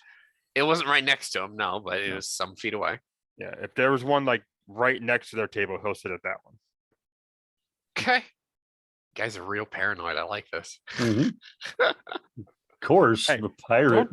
Don't trust anybody. I mean, Trust Yes. but verify. Yes. Or Yes. trust no one, always verify. I know as a player aside, I have paranoia issues because of the crap I've dealt with, but this is also Tarak being the assassin paranoid of shit's going to go down if this goes sour. Is it Understand paranoia this. or is it wisdom? We don't Yeah, know. right. You're n- There's it's a not fine line. paranoia if they're actually out to get you. So- Yeah. Okay. Then it's just common sense. All right, Yeah. Ben, you go ahead and sit back down. Sit back down. Does give you the chair again, and he stands behind you. Okay. Now I'll look to the captain. I'll say, so, Captain, before I do officially start conducting business, I would like to, if possible, not be at the disadvantage of not knowing your names. And potentially the position you held on your ship. I understand, obviously, you are the captain. I am the captain. But may I have your name, sir? My name is Aishagish. Captain Aishagish. It is a pleasure to meet you, sir. And could you introduce your crew and maybe your bosun and your quartermaster? If they're Our here, that is. quartermaster is here. Mhm. Nalan Kish, he's sitting next to him. And Kish. our bosun is currently away. And the rest of the bully boys here are, if we continue to work together, well, they are currently of no consequence to you. Well, of course. So here's my proposal, sir. Now look around at the men here. I said for each of your individual men, 500 silver each. For your boss or for your quartermaster, as you are obviously a man of intelligence and means, and will be directing these men of gold. And you, Captain, for your assistance and direction as such, 2 of those. Would that be sufficient to hire your services for this endeavor?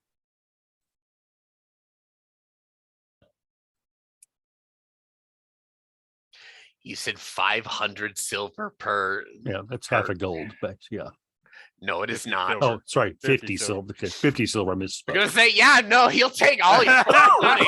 Well, no, I meant to say half a gold, 50 silver. So I got my numbers think wrong. my gentlemen are worth half a coin to you. Well, I mean, not having seen them actually fight, I can't say for sure.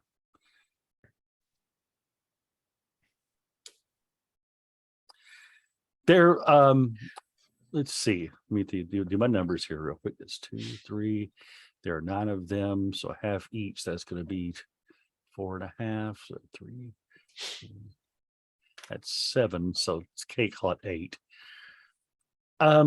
If they prove their worth, maybe there'll be a bonus in it for them, and of course for you as well.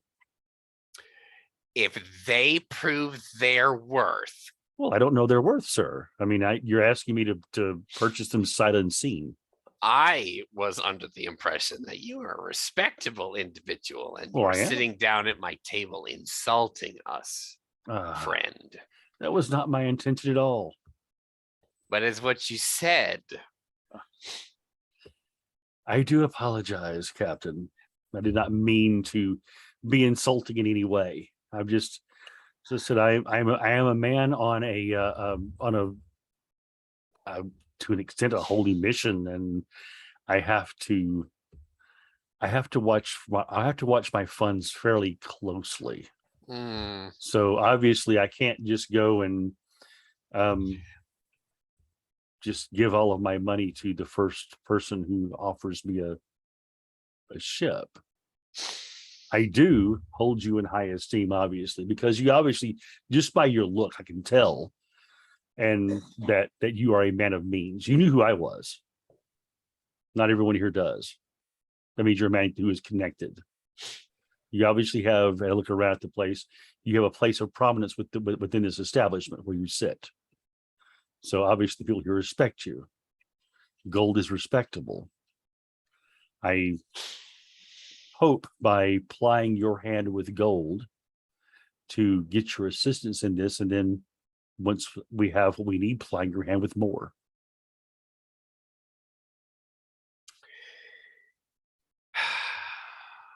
If I am to be able to conduct proper business with you, I need to see to the means of my men. And I'm aware Understood. that you have money to be able to. Some, yes. We can come to an arrangement here. Now, my quartermaster is here. My pilot is not. Our bosun is not. So my fee be 18 gold. As an equal share for the rest of the boys. My officers get their share, and myself get mine. 18 gold. And I will get you the information that you need.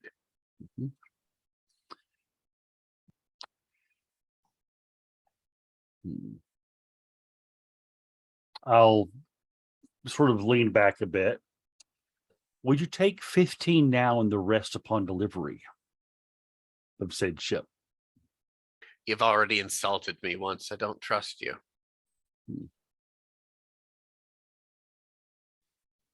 You're lucky you're still sitting there. I can have...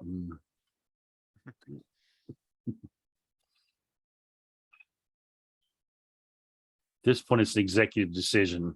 It is. It is. I can have the 18 to you tonight. I can have 15 for you now and 8 before the sun rises, or the additional 3 before the sun rises. Ask your knife to go get the 3 now. And be respectful to him. No, of course. Okay. I'm pretty sure his knife could be bought. Oh, yes. I'm sure it would be, and slip easy with my ribs if he so chose. Yes, I will do so, and I will stay here so that you can actually see me while he does. So I'll still stand up and sort of nod to the captain, step back, and then walk over. He says, "They're demanding 18." Oh, I know. I heard. So I heard the comment too. And he knows the captain can hear him. He's making no intention to hide that he knows the captain can hear him. Of course. Okay. Of course. So is 18 sufficient? Or would be 18 and still leave us a little bit? It's gonna have to be. Yep. Well, I'll walk over to I guess where the bar is and stand where I'm visible. And as I'll do, okay, if you get it, we'll do the deal. Yeah, Tarako, stand up. Okay. And he'll go back upstairs. And he'll look at the captain until he goes by the table, and he knows the captain's just going to probably either ignore him or just He's dead gonna ass stare back. he's smiling at you.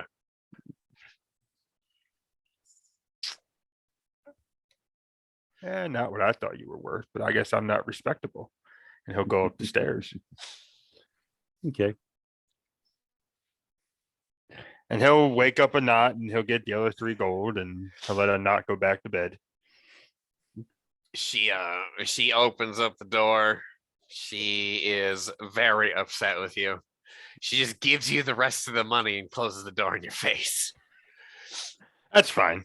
And promptly locks the door. Mm-hmm.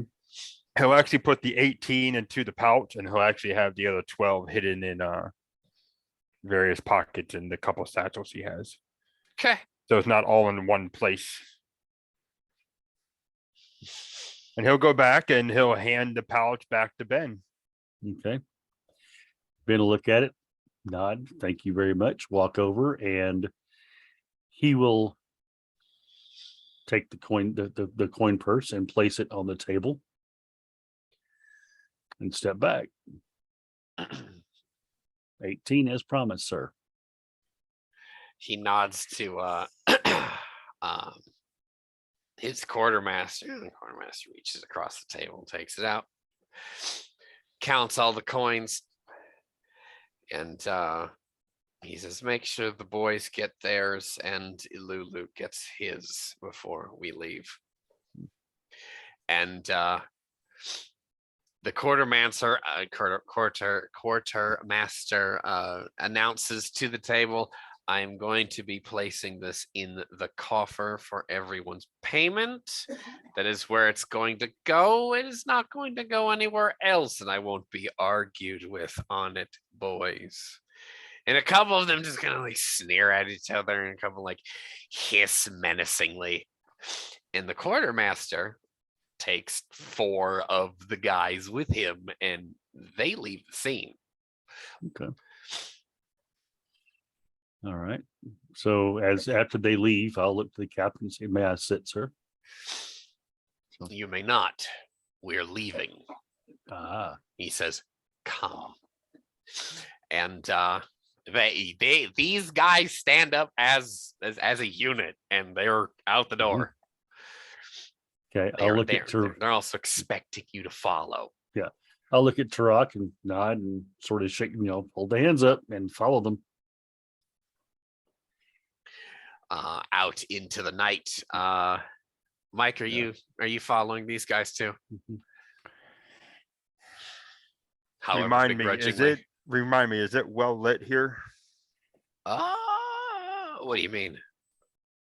Like, is it like to get from where they're going? Is it going to be lit, or is it going to be like mostly in shadow? Because if need be, Turok's going to basically disappear into the alleys and follow him that way. You might get lost in the alleys. But if that's the case, and now he'll just follow. He'll follow from the rear. But yeah, he'll follow. Okay. He basically was going to play the stealthy game, but if it's going to be kind of a moot point, there's no sense in doing it. Okay. I don't want to get lost because I know what he's doing here yet, so that's fine.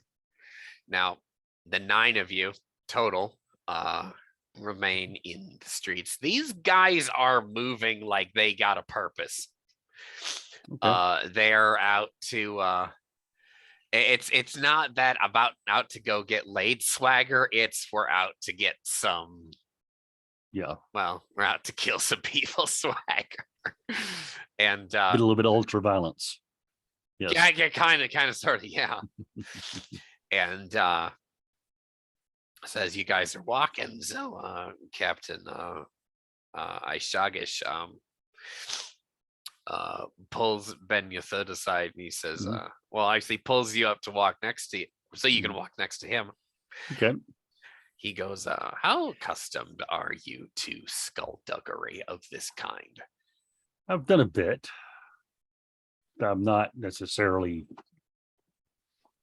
heavily experienced, but I've been on a raid or two. Okay. The captain that you will be slaying tonight, his name is of no consequence because you don't need to know his name. No. He's not going to be long for this world. But his crew has deserted him Ah, because he was once a merchant that took a gamble too much, too often, and his crew left him. Why they didn't take the ship, I do not know, but it's about an hour. You guys have been walking, and these corsairs just kind of like dump the pair of you on like the edge of this this pier, and he points with the chin in his curtain beard, kind of like wags in the wind just a little bit. He points down there and he goes, "There's the ship." and he is alone on his ship. To our knowledge, yes. I'll look over at Tarak. It's a ship for the taking.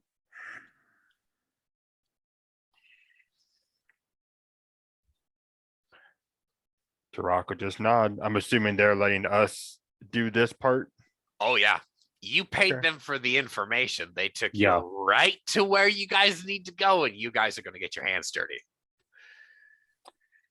All right. Vinyathud loosens his short blade in its scabbard, and checks his daggers, and I'll look over at Tarak and I said, "I'll follow your lead on this." The ship is about a 20-ton cog. Okay. Kind of like elongated cog, like halfway between a cog and a sloop. Okay. Has a single sail, Okay. and two large oars for Kinda like for its rudder, and Kind of like the picture behind Vinyathud, actually. I wouldn't Right. want to bet. not exactly. That's kind of has a deeper deeper draft there. Okay. This one sits lower to the water line. Okay. It only has a single long narrow cabin underneath the deck, but it has a cabin. It has a cabin. And it is anchored about 400 yards off the end of that dock. So we're gonna have to get to it. Okay. Yep. Okay. That is likely the hardest part, Mm-hmm. Aishaga says. Shaga. I'll look around and see if there's any punts or rowboats down by the dock that we could possibly abscond with out toward that. There is not. Okay. Okay. Well, thank you, gentlemen. We'll find our way out there. I'll look over at Tarak. Can you swim?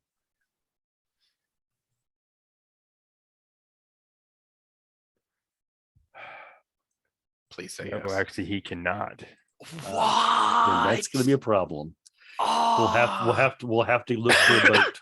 We'll have to look for a rowboat now that we know where it's I had at. skill ranks and everything else. So I guess we're gonna look around to see if we can't find a rowboat somewhere around here, or a punt, or a canoe, or some kind of small craft we can steal and get out there. The quartermaster, Mhm. after learning that these guys are just kind of looking on, watching you two rookies how you guys problem solve this whole thing. Yeah. And the quartermaster says, "You could float an oar out there." Yeah, we could. So that's true. Do I see any oars nearby that I could probably pick up and head out to the water with them? There's about a half of one that's kind of wrecked on the beach nearby you guys. Okay. I'll go pick it up and turn around to Tarak and say, "This will keep you afloat. All you gotta do is kick your feet." Okay. The quartermaster makes a comment to the rest of the guys there. These are true sailors. They don't know how to swim. And one of the other sailors kind of like punches him in the shoulder, kind of Mhm. half feigns like, dude, fuck off. Like we're like he made a dig at himself and the rest of them because they Yeah. know how to swim, and real sailors don't know how to, So- because real sailors are afraid of being mutilated by crabs and drowning. Oh yeah, and other things in the water that might eat you as you're swimming. So the first thing that Ben is going to do is he's going to reach into his pouch, and he is going to pull out his little ball of twine, and he's going to begin securing his weapons in their sheaths so they don't fall out while they're swimming. And he'll turn to Tarak and he'll say, "Would you like me to do it for you too?" Yeah. Did the same thing there. Should I do a knots check? Sure. Please do. Wow. Okay, that's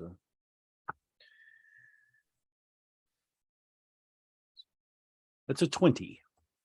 Okay. Yeah, no, you can secure everything, and the knots are actually quite pretty. That is what Benythid is actually good at, is knots. So okay. And he as he's doing it for you, he says this will make sure they don't fall out in the water. And then he'll basically wade out into the water with you there and make sure you're stable on the oar. And he'll say, just kick and follow me as best you can. Okay.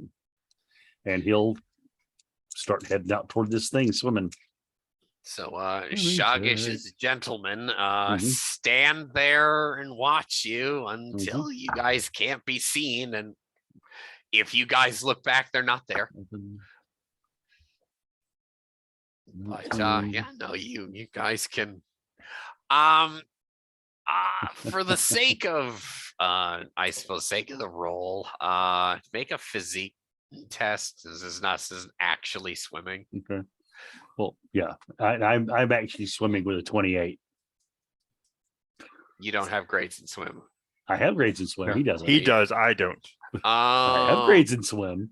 Oh, so you're swimming out there then. Never mind. Yeah, I'm swimming. He's floating. All right. So yeah, no. Ben, you get out there first. It exploded twice, so that's good news. That's what happened to me. So explodes when it counts. Yeah, so I actually wound up getting 28. So exploded twice and a 4 and 7 at the end. So and then +1 from physique score. Now that you're out at the waterline of this cog sloop thing, your oar thunks into the side of the boat, letting you know that you've arrived.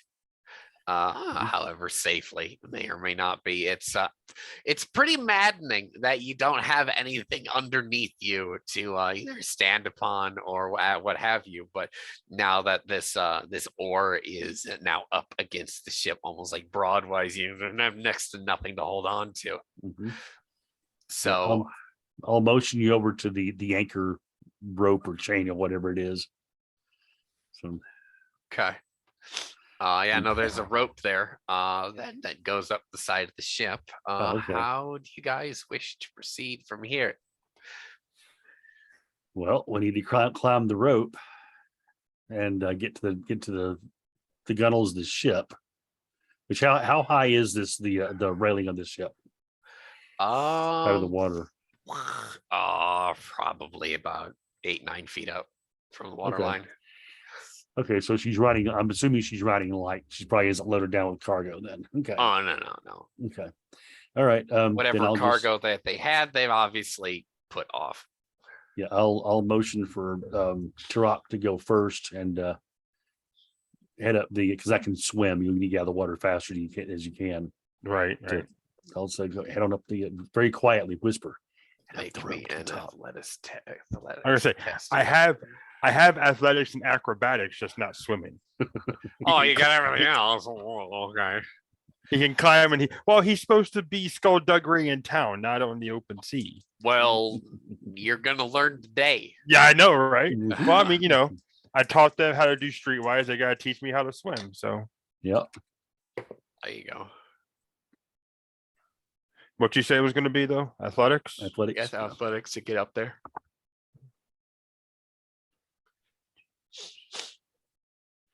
So that's going to be a 16 on that. All right, you can make it to the companionway of this ship. Make me a stealth test.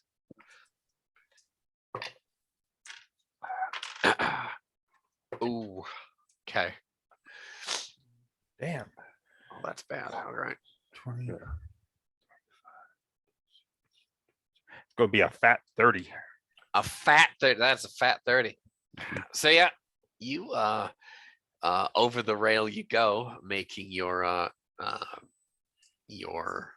shadow and your silhouette is small as possible here, crouching there in kind of the midst of some fishing nets and some barrels there. Ben, up the rope you go. 13 on the athletics check. Not nearly as. Oh, for God's sake, man. I swim good. I don't climb as good. Yeah. Sploosh back into the water. Okay. You slip, rope burn. Oh, At damn. least I can swim. Make me a reflexes test here, quick like. Reflexes test. Okay. Because I can't That's just another hand 12. you victory. A 12? God Yeah. damn it, man. You bash your head on the side of the boat, taking 6 points of vitality damage as you belly Right. flop on the Okay. water. Hey, Tarak, you hear a thunk and a wham on the water. And what do you do? Tarak would kind of, well, one, I'm assuming no movement on the ship even after that. Like, You don't see. Actually, make an awareness test. Yeah, Mhm. I'm not going to tell you jack shit until you roll. all right.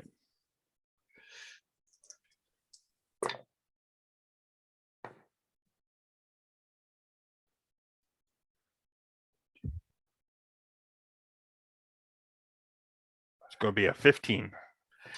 You don't think there's anyone up here? Right.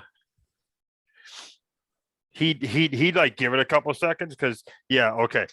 He assumes Ben just fell because he heard the splash, but it's still they got a job to do. So he's going to give it a second, make sure no one comes running out, or at least didn't think anyone comes running out. And he's going to kind of like peek over the railing to see where Ben is. Like not say anything, just be like, fuck this guy go. Tread in the water. Yeah. With a terrible cut on your Mhm. forehead Yep. above your left eye. One Yeah. of those ridges you got. Yeah. Oh, Yeah. Right. how But, about that? Like Oh, he still yay. sees that Ben's still functional, Yeah, still still moving. treading Yeah. water. For So, the most part. right. And then Tarak would go back to he'll crouch down back to the shadow. Okay. Ben's all not right. dying yet. It's fine. It's fine.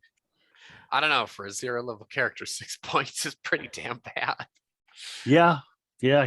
He's hurting. So Hey Ben, get your ass Huh? back up that rope. I'm Right. gonna work on it this time. That's better.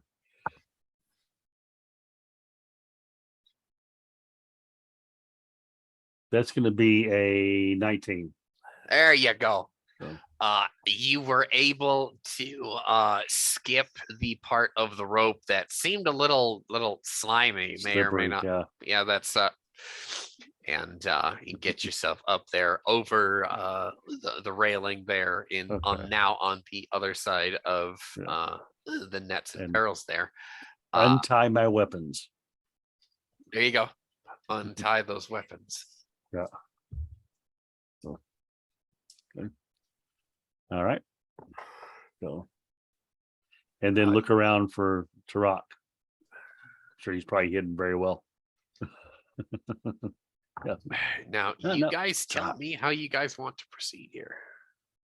Okay.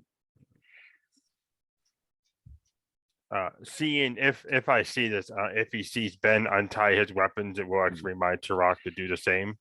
If Tarak is unable to untie them because he is not very good with knots, he will simply just cut them. It's twine. So Yeah. There you go. Okay. So You And don't then think you see anybody up here. You guys are pretty sure you're alone on the deck. Okay. Now, the captain, Shockish, said that his crew had abandoned him. Now, he didn't really say to the extent. Yeah. There's probably a few crew left. I'm thinking probably maybe Maybe. maybe one We or two hope so. loyalists. So okay. I guess I'm gonna look around. I'm thinking the captain's probably gonna be in the cabin at Probably. this time of night. Where you guys are currently is about midships, probably Okay. seaward side. Okay. I will give Tarak a quick breakdown of what the ship would look like on the inside. This is the cabin here, this is the hold and stuff like that, so he knows where to go. But I'm not sure that he would know this. shall I do a seafaring check? Maybe. I don't know if that actually would apply to the design of a ship or not. Knowing where to go on a ship? You for the don't know cabin. the layout of this one, so you shouldn't really know where the cabin is. Okay. There's no standardized format Right. of blueprint. This isn't Rotterdam in the 1780s. Okay. Well, fair enough. I will look and see if I can see a place that it might be a place a captain might consider a place to stay at. Then, if there's a door or if there's a hatch. There's a hatch at the back end of the ship. That's about it. I guess that's where we'll have to go look and look at the hatch at the back of the ship. Is there places like? Is it? You're looking at the ship. Right. Is it an open side ship with like an enclosed area in the middle where you could actually like load cargo around this center area, or is this more of a deck with like a deck with an enclosed hold the entire width of the ship? Okay. It is an enclosed hole. Okay. For the width of the ship. There is towards the back third of the ship, there is a hatch there. Okay. There's no upper deck like like an upper castle or a poop or anything like that. Yeah. Okay. It's basically a flat area. There's okay. All right. I guess probably I'll motion him. That's probably how you get into the captain's quarters, I'm thinking. So the only lead he's got is the only lead he's got. yeah. So all right. You're still being stealthy about it too, of course. So To give you a better idea, I found something for you.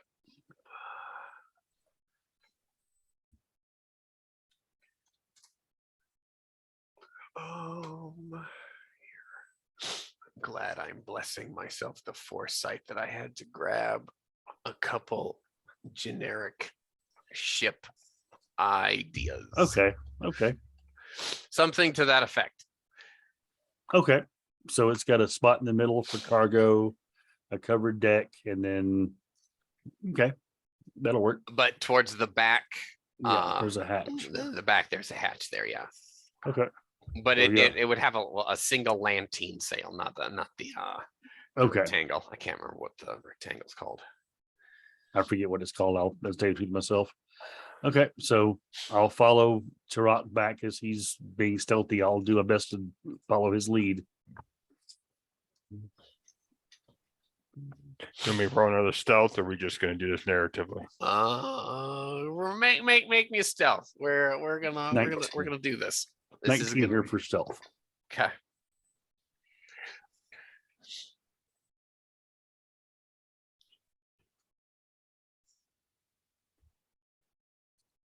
$22. Okay. You guys get close to that hatch and you hear the sounds of light oud music being played. Okay. Weapons out. Definitely occupied. Yeah. Actually, at this point, Tarak wouldn't even talk. He would just nod if you could see him. Okay. So. Okay. with that, how do you guys want to proceed? I don't know. Anything we can do is open the hatch and Yep. try to drop down. Then do it. Okay. Go for it. You open it, is it a ladder? Is it like cargo netting down, or is it just like how do we get down, I should say?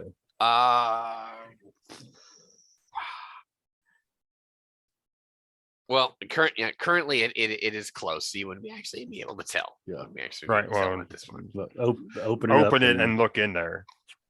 Okay. Yeah, You we do open see the hatch. like an oil lamp light, kind of like flickering there, kind of like this this guttering candle light down there.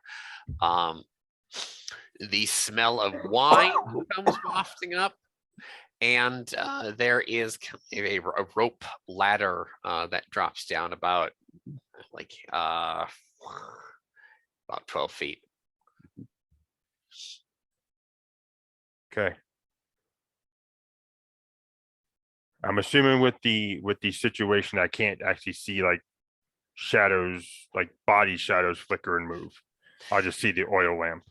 Not very well. You just see the light that the lamp casts, and it kind of gutters with the pitch of the ship and the tide. Okay, very good. If okay. there are any bodies down there, they're seated, Right. or they're not moving. We don't know. Okay. So this is what I want him to do, and you need to tell me if it's possible. Okay. It says like a 12-foot drop, right? Right. Okay. He's going to start to climb down, and then I basically want to have him go to like behind the rope ladder into the shadows back there. You If could there's do that. room. There's not much room back there, but you probably could. You can't see what all is back there, but once you get down to the floor, you'll be able to see. Move accordingly. Yeah. I want him to basically climb down like halfway, and then he's going to basically just like step off and go to the shadows from there. If you go down, are you going all the way to the floor and doing that? No, he's going to go down like halfway on the rope ladder.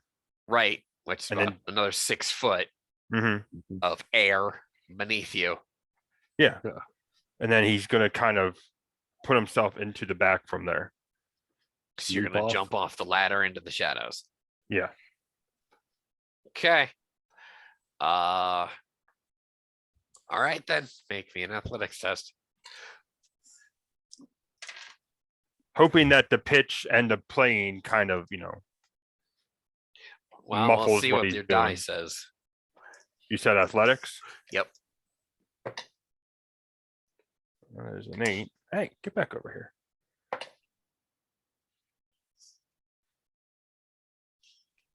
That's a 16. Okay. Well, Ben, you see your companion go about partway down the rope ladder and then jump off out of your vision. Okay. He'll just go down the ladder. You go all the way to the floor. Yeah. All right. You go down to the floor, you turn around as you guys are facing the back of the ship, and there's this long hallway that goes to the front of the ship. Okay. There's one guy playing the oud sitting on a stool. One of which is, or sorry, another individual who is laying in a hammock, and one other guy looks like he's going over papers or scrolls on a small desk nearby. So 3 individuals, 3 male Yathites. All right. Ben is going to look, and do I get the idea the person doing like going through the scrolls, maybe the captain? Or is there any indication how would that you you know that is my question? That is a good question. I would have no idea which one's the captain. I mean, I would assume He is going to assume he's the captain because he's looking Going at paperwork. Okay. Okay. So The captain's stuck in admin looking at paperwork. All right. You can assume that, yes. he can read. Not every sailor can. Yeah. That tells me he's somebody on the ship. Okay. So, I like that logic. Thank you. I was Okay. actually I wasn't trying to be shitty. I actually wanted to know why you I what your understand, yeah. logic was. yeah, his logic is this guy can obviously read charts or read paperwork of some kind. That's not Okay. something you're going to have as a most basic sail hand is able to do. Okay. Okay. A lot of Three. wine down here. A lot of wine down here, huh? Okay. Well, he's going to draw his blade and slowly walk toward these three. All right. One of them looks up with a start. Says, "Who the hell are you?" And then she whips out a copper axe out of his Mhm. belt, He'll- and he throws it down the corridor at you. Okay. So, Make me a defense test. all right.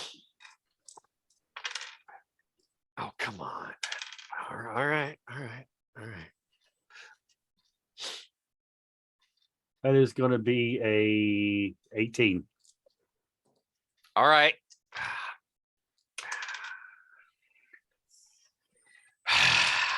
Oh, for God's sake. Okay. Oh, So you're killing Benythid off now? no, shut up. Keith, I need Huh? you to make an armor test, please. Okay. 7. 7. Okay. Mhm. God damn bollocks. Okay.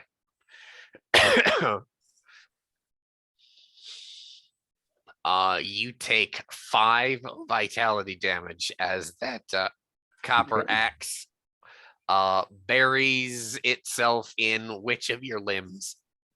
In his right. His right arm. Yeah, his right arm. All right. Oh, there's a copper axe there, by the way. Hey, Tarak, help. Yeah, well, we're gonna do the surprise round. Tarak's gonna go, and then we're gonna go party move, and then the enemy moves. Good. Okay. Explain what Tarak sees from the back of the ship as he's looking forward at. Well, he probably saw the axe just land and bend, but right. Well, you see Ben staggering around there in the corridor. He's in the way. You do not have a clean shot for ranged attack because it's pretty damn narrow.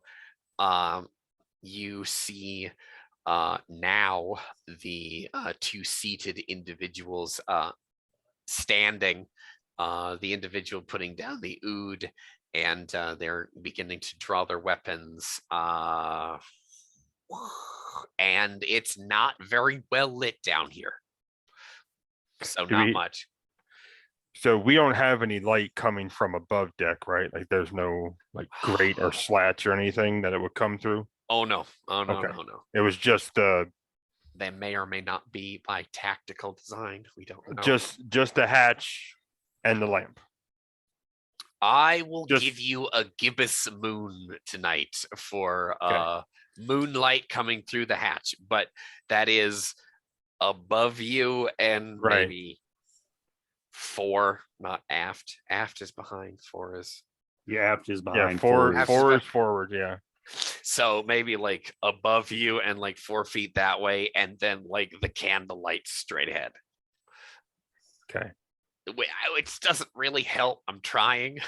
No, I know, and I'm trying to think of how he would do this because he's not just going to launch himself into the light either. Is there enough cargo or space down here for him to actually like go around the side and still be in the shadow, or does that lamp kind of illuminate the width there of is a below deck? hallway, and there is so it's literally a hallway on either side. They have basically a companionway that goes the spine of the ship. Okay. And there and the freight goes all the way up. You Hmm. could climb up there, but it's What? not going to be comfortable. You're not going to be able to fight Uh, up there. Question Okay. for you. I thought the ship wasn't loaded, Not fully loaded. so We'll go with it. Okay. Yeah, no, You were told that it was unloaded. no. I Yeah. mean, when I got to the ship, it was riding high in the water. That's why I was referring to that. I'm Okay. aware, Good. Okay. but this is the situation that you're in now. Okay. okay. Well, it's not the way Turok wants to fight, but I guess he's gonna have to. Yeah, he will go up next to Ben, probably on the right side, and see if he can get a shot with the throwing dagger. Go for it. You're going to try and probably have to try and scramble around him until he moves. Yeah. Go ahead and make your attack. Yeah. No. And like if need be, I'll actually use like my left hand to like push him out of the way. Like not touch the arm, of course, but like Him you get out of the way so Yeah. I can fling this thing at this guy. bodily, yes. And the guy threw the axe, the guy with the ooze picking up a weapon, Mm-hmm. the third guy picking up a weapon. Um, Which one threw the axe? The one at the desk or the one that was in the hammock? the one that was in the hammock.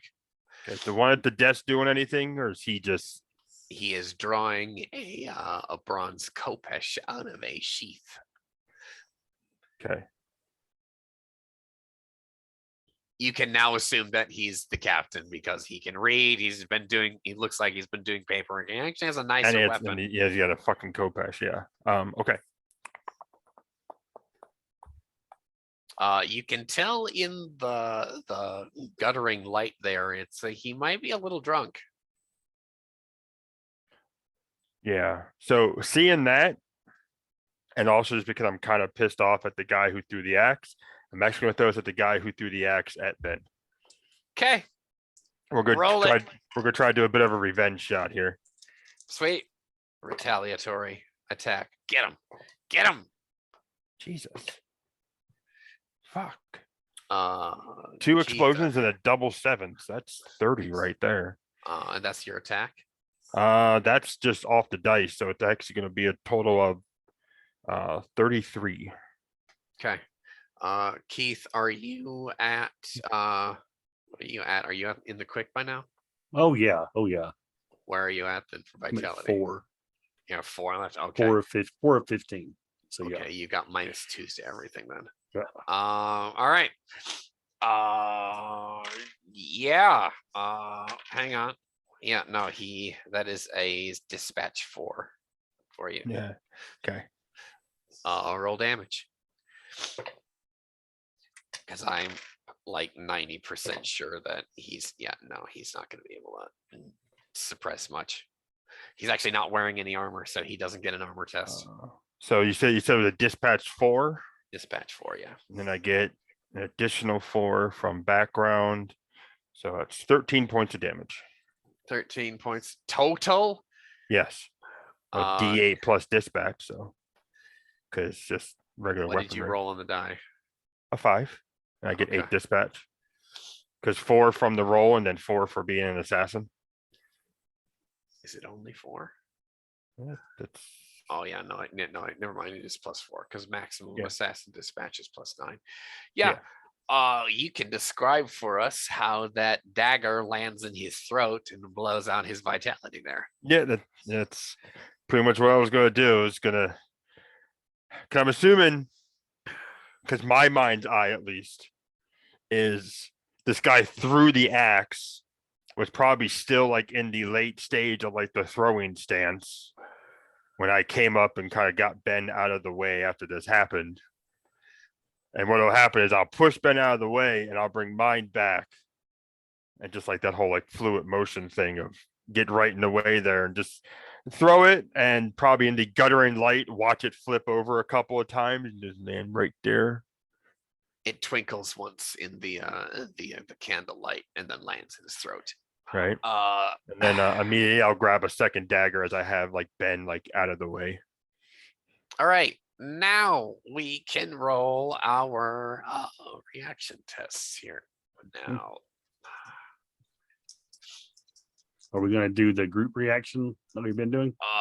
yeah, who's got the highest reaction modifier Let me see. between the two of you? Mine is a +3. Wait for reaction. Reaction. Why isn't that? A not does well. She's not here, but if she was here, she would not have one. So,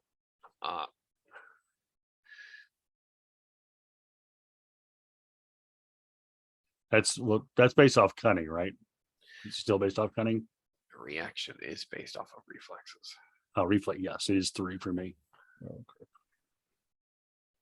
Just roll Yeah. it, Keith. Yeah, 3 as well. Yeah, just go ahead. And it's 1d8 or is it 2d8? It is. It's 1d8. Okay. So that is going to be a 7. That's actually pretty damn good. Let's see. Okay, the party goes first, and that's going to go. Who's got the highest reflexes modifier? So mine's 3. Yours is 3. Yeah, I have a 3 in reflexes as well. But All right, I am injured, so he would go first. Okay, perfect. Yeah, Turok, help, Right. kill him. All right. Captain Boy is looking drunk. He's probably He still coming out from behind the desk. is out from behind the desk, walking towards you now. Does the Oud player look sober, or does he look like he's knee deep in it too? No, but he is armed with a bow. He is knocking an arrow as we speak. So, kill him, please. Yes, yeah, we're gonna do that. So yeah, first shot.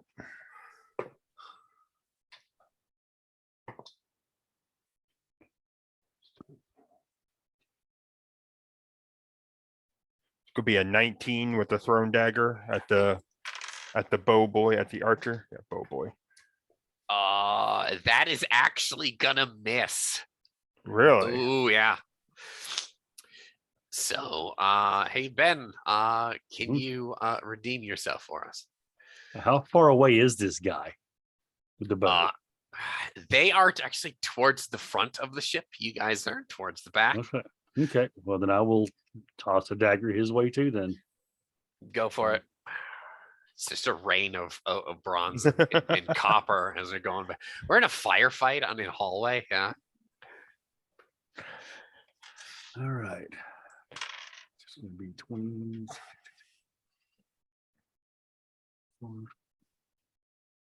27. Ooh, There you go. okay. Who are you attacking? The boy with the bow. Okay. I don't want him to shoot me. Yeah, All right. Go ahead and roll damage here. Oh, okay.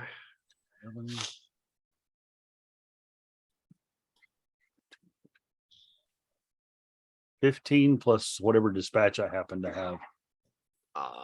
That would be 2 dispatch for you. So 17. All right. He's not dead, but that dagger lands in his in his jerkin and cuts him up real bad. Okay. All right. Since you slew the one combatant, that's what the axeman that would have probably have gone first. The bowman is going to loose an arrow down the hallway at Turok for a 27. Jesus. Shwack! Evade. Please don't die. All right.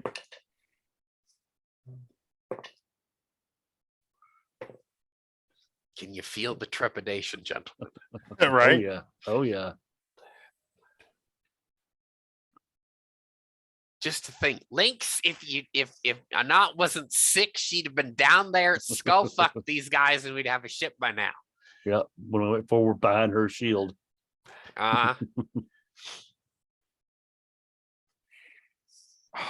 You said he got a 27. He did get a I 27. missed it by 1. I got a 26. Oh my God. Oh, for fuck's sake, stop. Okay, that is 14 points of vitality damage coming in. Make an armor test, please. Ah, damn it. Come on, guys. I think I have the authority as the narrator to give you a hard time. There's 3 0-level Corsairs against 2, excuse me, 2 0-level Corsairs against 2 level 0 Corsair and Assassin. Get them. Right. How much vitality damage? So actually, I got a 23 on the armor test. All right. It blew up twice on me. All righty. Ben, the swordsman is not he's kind of wavering there at the end of the corridor. Mhm. And he's kind of just staying there in the lamplight. He doesn't know what the fuck he's doing. Clearly this guy is really fucking down on his luck, and he didn't expect to have company. Yeah. And he was just drinking. Okay. So what's he gonna do? I stand there, I Yeah, guess. Okay. he's kind of standing there drunk and trying to figure out Alright. what the fuck's going on today. He's Okay. So- he starts crying. What's he do? He's just Yeah. he's off. yeah, he'll So Ben, what do you do? Ben's gonna wince and he's gonna look at Edward Turok and says, "We should put this fellow out of his misery." I think. Yeah. Just kill that guy. I mean, we could offer to take his ship and have him be our crew. I look at my arm. Well, you killed the one that hit me, so if you want, Let's kill the yellow one first. okay, okay. You go first, and I will offer him parlay if he'll throw in his weapon. All right. We're saying this stuff out loud, so Yeah. You're right. Like, You're not being conversation- quiet about it. I would Like, No. suspect you well- would be. Well, the other thing is that after I threw the second dagger, and as this was all going on, and as Uh-huh. we're talking, he actually would have taken the bow off his back and knocked an arrow.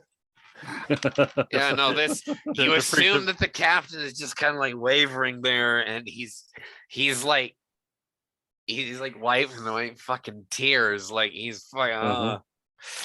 And so no, Ben, what do you do? What do you do? I tell him Besides just stand there and bleed. I tell him, put your weapons down and we won't kill you. We can talk. And he says, "Oh, just fucking kill me anyway." And he just Okay, kind he of like asked for it. staggers down the fucking the companionway, swinging wildly. Yeah. Okay. Take your shot. I'll pull It's- my other dagger. It's still Ben's turn.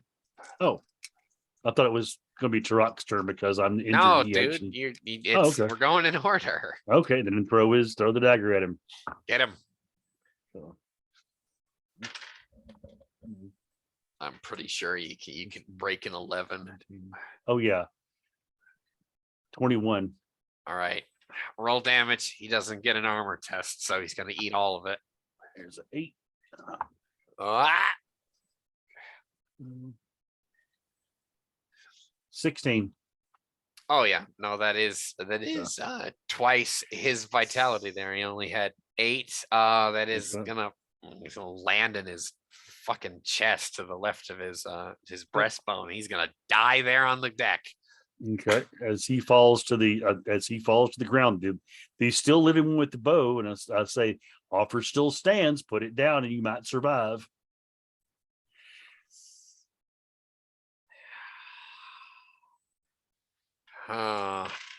Meanwhile, me and this guy are having a bow standoff right now. Yeah. Both of us knocked. It's no, someone's got to release their fingers and get shot. It's got to happen. But I'll he, be your huckleberry. yeah, right. You don't know. He might crit. I might roll a 1, and there might go to rock. There might. I don't. I like this system. I built it, but I that doesn't mean I trust it. Yeah, right. Right. my own system has bit me in the ass and made me a liar half the time. Yeah, make a persuade check there. Okay. You're being diplomatic here. I will make him a persuade check. Yes. It's a 17. Levy us your negotiation, my friend. What do you say? I literally, what I say is same. I offer the captain a chance to possibly work with us, to put his sword down and talk. That's all I'm asking for. It'd be nice to have someone who knows this ship on this ship when we sail. Besides, I'll need a quartermaster.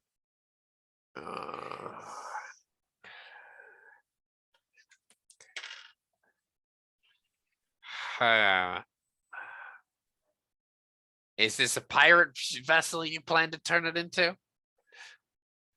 I'm just going to an island to get a flower. What happens afterwards? Who knows? Well, he stands up and I suppose loosens the tension on the bow there and just says, well,